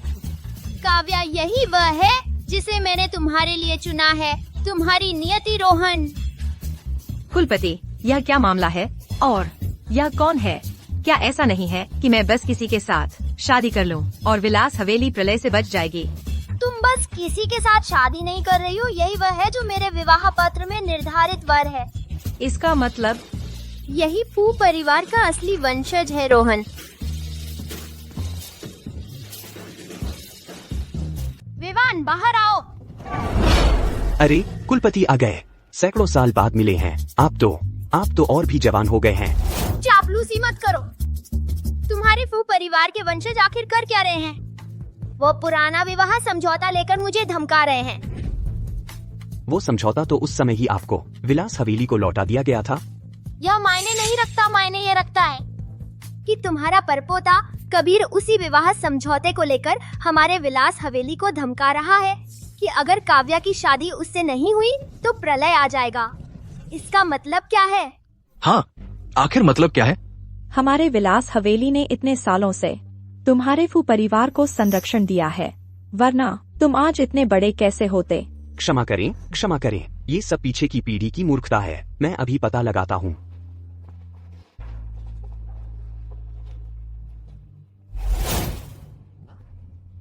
लेकिन कुलपति, यह तो गलत है। मेरा असली परपोता कबीर नहीं बल्कि रोहन है। यानी कि जिसके साथ तुम्हारी सगाई है वो बदमाश कबीर नहीं बल्कि ये भोला भाला रोहन है। लेकिन फू परिवार आखिरकार एक बड़ा परिवार है ना? फिर यह खाना डिलीवरी का काम क्यों कर रहा है? मेरी माँ मेरे बचपन में ही चली गई थी। उस औरत के आने के बाद से उसने हमेशा मुझे सताया। मेरे पिता के मरने के बाद उसने और कबीर ने हमारी सारी संपत्ति हड़प ली और मुझे भी बाहर निकाल दिया। मैं रोहन को उसके पूर्वजों से मिलवाने ले जा रहा हूँ। काव्या, तुम पहले घर लौट जाओ और शादी की तैयारी करो। ठीक है। कुलपति अभी तक वापस नहीं आए। कुलपति काव्या को लेकर रात भर बाहर रहे, पता नहीं कहाँ गए। कुलपति काव्या को लेकर भाग तो नहीं गए? फिर अगर फू परिवार वाले आ गए तो हम सब की खैर नहीं। तो फिर हम भी भाग जाते हैं। नहीं, भागने की क्या बात है? क्या हम विलास हवेली के लोगों में इतनी भी हिम्मत नहीं? हाँ, चाहे जो भी आफत आए हम विलास हवेली फू परिवार से लड़ते रहेंगे। क्या धमाल है? लगता है सब लोग जमा हो गए हैं। तो फिर हम शुरू करते हैं। कबीर, मैं तुम्हें चेतावनी देता हूँ, फौरन हमारे विलास हवेली से निकल जाओ, वरना मैं तुमसे नरमाई से पेश नहीं आऊंगा। मैं काव्या की शादी तुमसे नहीं कराऊंगा और साथ ही तुम हम विलास हवेली से एक पैसा भी नहीं ले जा सकते।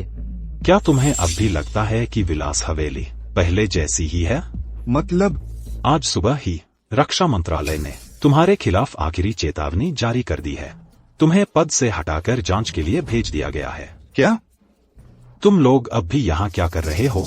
अब वह सुरक्षा दल के कमांडर नहीं रहे। अब भी नहीं हटोगे? कमांडर साहब, माफ कीजिए। तुम लोग अब भी किसका इंतजार कर रहे हो? अपने धनराज देव का इंतजार कर रहे हो ना? चिंता मत करो, वह आ नहीं पाएगा। तुम्हारा यह क्या मतलब है? आज सुबह ही विलास समूह के सारे निवेशकों ने पैसा वापस ले लिया है और हमारे फू समूह में निवेश कर दिया है, जिससे शेयर की कीमतें बुरी तरह गिर गई हैं। वह अभी बेताबी से शेयर धारकों को समझा रहे हैं। क्या सच में भगवान हमारे विलास हवेली का अंत चाहते हैं? यह तो बहुत ज्यादा हो गया।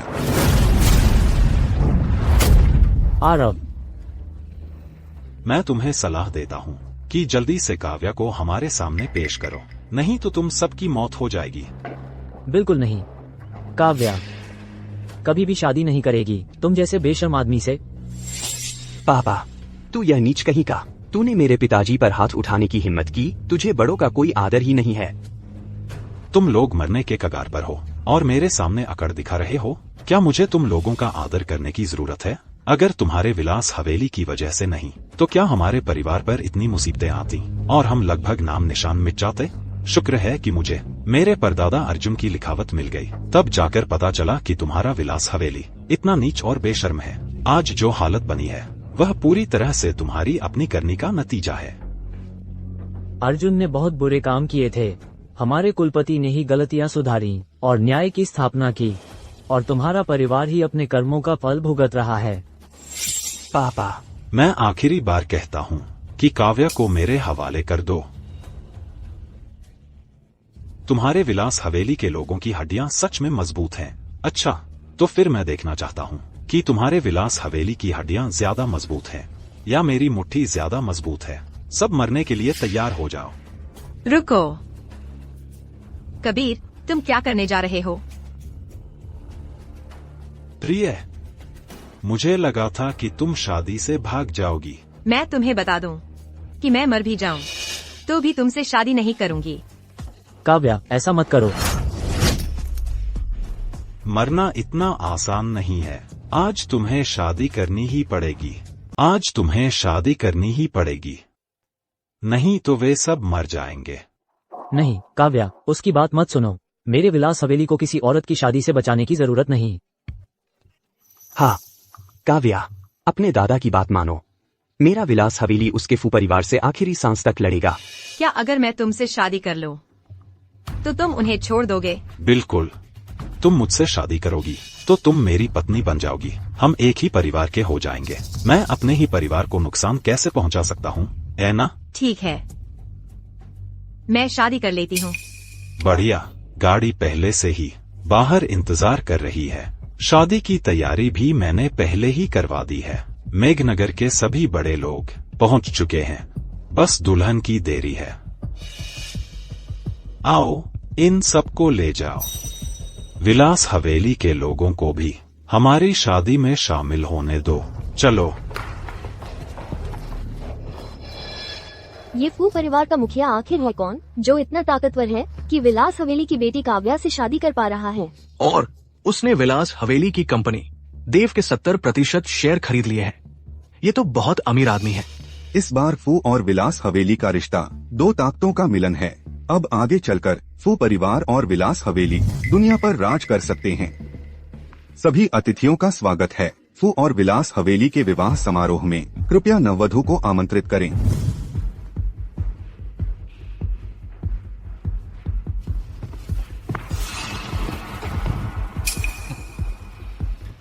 आप सभी का स्वागत है मेरी और काव्या की शादी में आने के लिए। अब दोनों नववधु एक दूसरे को अंगूठियां पहनाएं। पहनो। तुम नहीं चाहोगी कि विलास हवेली के लोग तुम्हारी आंखों के सामने मरे, है ना?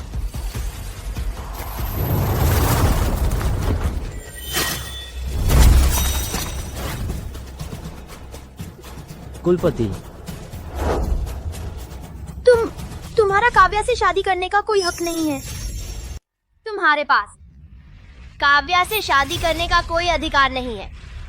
कुलपति, आप आ गए। तुम यहाँ क्यों आए हो?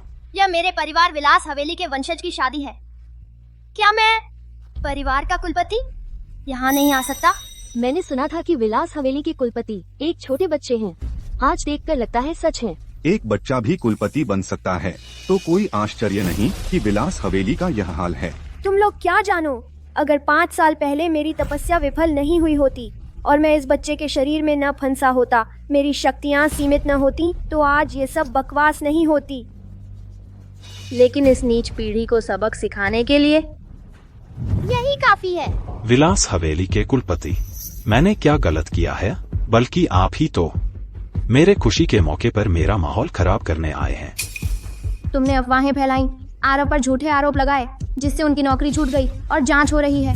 फिर जानबूझकर जुआ का षड्यंत्र रचा, विक्रम को फंसाया, जिससे उस पर भारी कर्ज हो गया। लेकिन सबसे घिनौना काम तुमने यह किया कि विलास हवेली के लोगों की जान को ब्लैकमेल करके काव्या को तुमसे शादी करने पर मजबूर किया। तुम बिल्कुल नीच और बेशर्म हो, घटिया इंसान। कोई आश्चर्य नहीं कि हाल ही में विलास हवेली के कई नेता और धनी लोग गिर गए हैं। फू परिवार के पास विलास हवेली का क्या राज है, जो उन्होंने नंबर 1 परिवार को इस हालत में पहुंचा दिया। आरव की जांच इसलिए हो रही है क्योंकि आम लोगों ने शिकायत की है। उनमें कुछ गड़बड़ है या नहीं, नतीजा आते ही सबको पता चल जाएगा। और विक्रम की बात करें तो मैं उसे लेकर नहीं गया था, बल्कि उसने मुझसे पैसा कमाने के लिए ले जाने की जिद की थी। तुम झूठ बोल रहे हो। तुमने ही मुझसे कहा था कि कर्ज लेने पर ब्याज नहीं देना पड़ेगा। फिर तुमने मुझसे 20% शेयर गिरवी रखवा लिए। यह सब तुमने मेरे लिए फंदा बनाया था। और काव्या की बात करें, ये वो विवाह पत्र है जो तुमने खुद लिखा था। ये वो विवाह पत्र है जो उस समय विलास हवेली के कुलपति और फू परिवार के कुलपति ने मिलकर लिखा था। आसमान और जमीन गवाह है। अगर ये शादी टूटती है तो दैवी प्रकोप झेलना पड़ेगा, है ना? सच में ये खुद तय किया गया विवाह पत्र है, इसे नकारा नहीं जा सकता। हाँ, इंसान को अपनी बात का पक्का होना चाहिए। फू परिवार ने विलास हवेली के लिए आपदा झेली और अब वो कहते हैं कि शादी जबरदस्ती हो रही है। विलास हवेली वाले बहुत नाशुक्रगुजार हैं। फू परिवार इतना उदार है, विलास हवेली उनका शुक्रिया तक नहीं कर रही, बल्कि शादी तोड़ना चाहती है। जब दैवी प्रकोप आएगा तब रोने का भी मौका नहीं मिलेगा। कुलपति, आप इनकार तो नहीं करेंगे? बिल्कुल सही। ये वाकई मैंने ही अपने हाथों से लिखा विवाह पत्र है, लेकिन असल में काव्या से शादी करने वाला व्यक्ति तुम नहीं हो। तुम्हारा क्या मतलब है? तुम ध्यान से देखो कि विवाह पत्र में क्या लिखा है। ऊपर स्वर्ग को सूचित किया गया, नीचे पाताल को सूचना दी गई कि मेरे परिवार के वंशज और फू परिवार के वंशज का विवाह होगा। यह पत्र इसका प्रमाण है। अगर कोई इसका उल्लंघन करता है तो स्वर्ग और पृथ्वी उसे दंडित करेंगे। इस विवाह पत्र में साफ साफ लिखा है, कोई गलती तो नहीं है? हाँ, इस विवाह पत्र में साफ साफ लिखा है कि मेरे परिवार के वंशज और फू परिवार के वंशज का विवाह तय हुआ है। लेकिन तुम वो व्यक्ति नहीं हो जो इस विवाह पत्र में लिखा है। विलास हवेली के कुलपति, कहीं आप बुढ़ापे में भ्रमित तो नहीं हो गए? अब आप मेरे फू परिवार के सदस्य होने पर सवाल उठा रहे हैं। तुम वंशज हो? बिल्कुल, मैं सच्चे दिल से फू परिवार का वंशज हूँ। काव्या, वो सिर्फ मुझसे ही शादी कर सकती है। अगर तुम वंशज हो तो ये कौन है? परिचय कराओ। ये है फू परिवार के वंशज फू यान बाई रोहन। तू बेकार है। तू यहाँ क्या करने आया है? मैं अपनी चीज वापस लेने आया हूँ। पापा ने अपनी वसीयत में साफ लिखा था कि सब कुछ मुझे दे दिया जाए और तुझे घर से निकाल दिया जाए। अब तू क्या है? तुझमें मुझसे लड़ने की हिम्मत कहाँ? मुझे लगता था कि पापा पक्षपात कर रहे थे कि उन्होंने सब कुछ तुझे दे दिया, लेकिन असल में तूने ही हथकंडे अपनाए थे पापा को मजबूर करने के लिए। सबसे बुरी बात तो यह है कि तूने ही उनकी जान ली। मेरी शादी की सगाई छीनने के लिए तू बस बुरी तरह घबरा गया है और मिलकर मेरे खिलाफ झूठे आरोप लगा रहे हो कि मैंने अपने पिता की हत्या की। तुम्हारे पास क्या सबूत है? मेरे पास सबूत है, जरूर है। क्या मेरे पिता फिर से जिंदा हो जाएंगे क्या? यह पिताजी की लिखी हुई वसीयत है। इसमें लिखा है कि फू परिवार की सारी संपत्ति मेरे पास आएगी। नहीं हो सकता, यह वसीयत नकली है। पिताजी के खुद के हस्ताक्षर हैं। यह नकली कैसे हो सकती है? कबीर, तू क्या कर रहा है? अब तुम्हारे पास कोई सबूत नहीं बचा। तुम लोग बस मेरे ऊपर झूठे आरोप लगा रहे हो।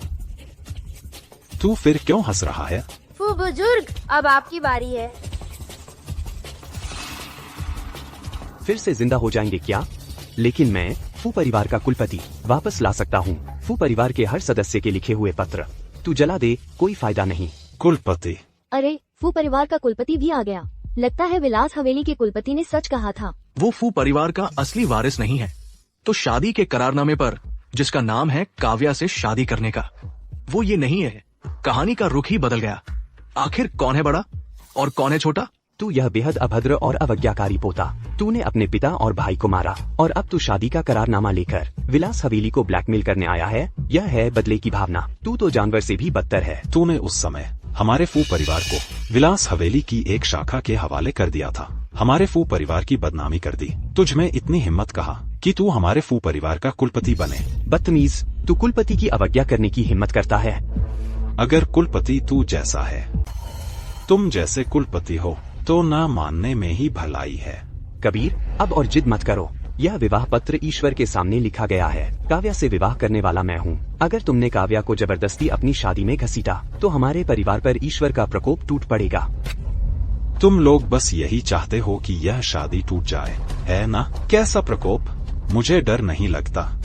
सुन लो, मैं इस परिवार का वास्तविक वारिस हूँ। काव्या से शादी करने वाला सिर्फ मैं हूँ। छोड़ो मुझे। मार डाला। भागो। आज तुम सबको मरना है। रोहन, तुम ठीक तो हो? हाँ काव्या, मैं ठीक हूँ, तुम चिंता मत करो। रोहन, मैं तुझे मार डालूंगा। सावधान। सोचा न था कि तुम्हारी आंतरिक शक्ति इतनी प्रबल है। लगता है अर्जुन ने तुम्हें अपना सब कुछ सिखा दिया। उस समय मेरे परदादा तुमसे हार गए थे, लेकिन अब तुम बस एक छोटे बच्चे हो, अपनी पूरी शक्ति का इस्तेमाल नहीं कर पा रहे। आज तुम मेरे सामने टिक नहीं पाओगे। क्या हुआ? सब तुम्हें कुलपति कहते हैं, लेकिन मेरी नजरों में तुम बस एक छोटे बच्चे हो।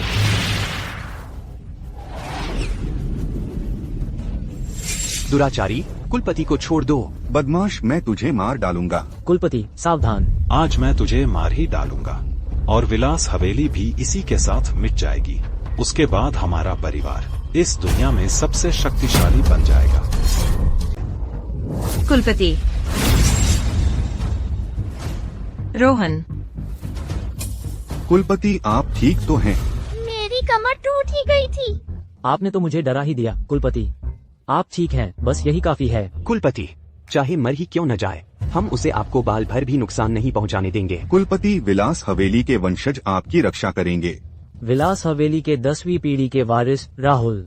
और मैं भी विलास हवेली के 12वीं पीढ़ी के वारिस विक्रम, कुलपति की रक्षा के लिए तैयार।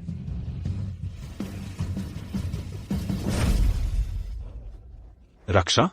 तुम कुछ विलास हवेली के चूहे मेरे मुकाबले के लायक भी हो। आज मैं तुम सबको एक एक करके मार डालूंगा ताकि शांति मिले मेरे फू कुल के पूर्वजों को।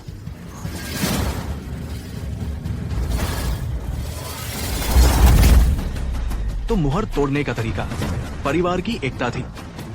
आखिरकार मैंने अपना असली रूप वापस पा लिया। कबीर, इस बार तुम मर के रहोगे। कृपया कुलपति, उसकी जान बख्श दीजिए। ये दुरात्मा पोता इतना विद्रोही है, तुम फिर भी उसके लिए सिफारिश कर रहे हो? हमारा फू परिवार बर्बाद हो गया है, लोग भी कम रह गए हैं। 100 साल पहले अर्जुन के बुरे कामों के बाद से मुझे पता था कि फू परिवार का अंत निकट है। तब से मैंने दुनियादारी छोड़ दी, लेकिन वह आखिरकार हमारे फू परिवार की ही संतान है। आशा है कुलपति उसे एक मौका दे देंगे। मुझे उसे घर ले जाकर सख्ती से सुधारने दीजिए। कृपया कुलपति, उसे छोड़ दीजिए। ठीक है, चूंकि तुम सिफारिश कर रहे हो, मैं उसकी जान बख्श देता हूं। लेकिन अगर भविष्य में फू परिवार फिर बुरे काम करे, तो मुझे तुम सबको खत्म करने में कोई हिचक नहीं होगी। कुलपति का बहुत बहुत धन्यवाद। विलास हवेली के लोग सच में बहुत उदार और दयालु हैं। हम फू परिवार में इतने सालों से आपसी लड़ाई चल रही है, हम सोचने के नजरिए से ही पीछे रह गए हैं। अगर विलास हवेली के कुलपति ने समय रहते रोक न दिया होता, शायद आसमानी आफत का शिकार हमारा फू परिवार ही होता। कुलपति, रोहन का क्या होगा?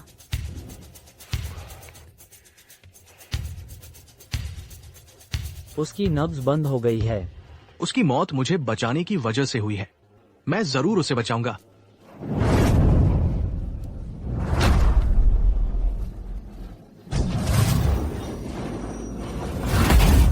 बिल्कुल नहीं कुलपति, यह आंतरिक शक्ति का गोला आपकी 1000 साल की साधना का फल है। अगर आपने यह उसे दे दिया तो आप तीनों लोगों से गायब हो जाएंगे। कुलपति, हमारे विलास परिवार की 3 बादाम वाली सुई, वो तो दुनिया भर में मशहूर है। आप उससे इलाज कर सकते हैं, आपको वह इस्तेमाल नहीं करनी चाहिए। 3 बादाम वाली सुई सिर्फ मरते हुए इंसान को बचा सकती है, और उसकी तो सांसें ही बंद हो गई है। ये सब मेरी वजह से शुरू हुआ, तो मुझे ही इसे खत्म करना चाहिए। कुलपति, मैं विलास परिवार का कुलपति होने के नाते पहले ही 1000 सालों से इस परिवार की रक्षा कर रहा हूँ। अब आगे से तुम जैसे पड़पोतों को अपने पैरों पर खड़ा होना होगा।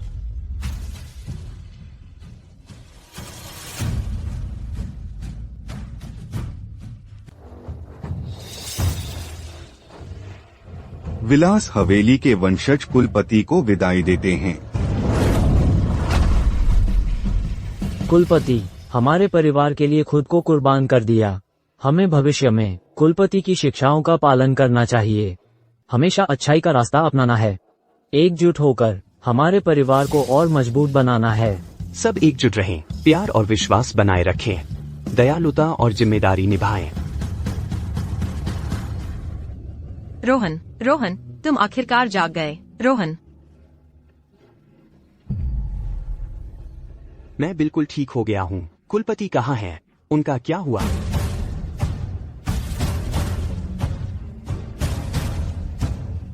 कुलपति अब कभी वापस नहीं आएंगे। सब हमारी गलती है। अगर हम आलसी नहीं होते तो कुलपति पहाड़ से नहीं उतरते। क्या कुलपति फिर से पहाड़ से उतरने वाले हैं? लियू ग्रुप ने आज सुबह घोषणा की कि राहुल ने चेयरमैन पद से इस्तीफा दे दिया है। इसे पोती काव्या को सौंपा गया है। काव्या को मिला देश विदेश के सैकड़ों समूहों का समर्थन। आज लियू ग्रुप के शेयर अपर सर्किट में पहुंच गए। लोगों ने कहा, लियू जैसी ईमानदार कंपनियों को हम हमेशा समर्थन देंगे। हेलो रोहन, मैं अभी घर पहुंच रही हूँ। फिर क्यों फोन कर रहे हो? प्यारी, मुझे तुम्हें एक बात बतानी है।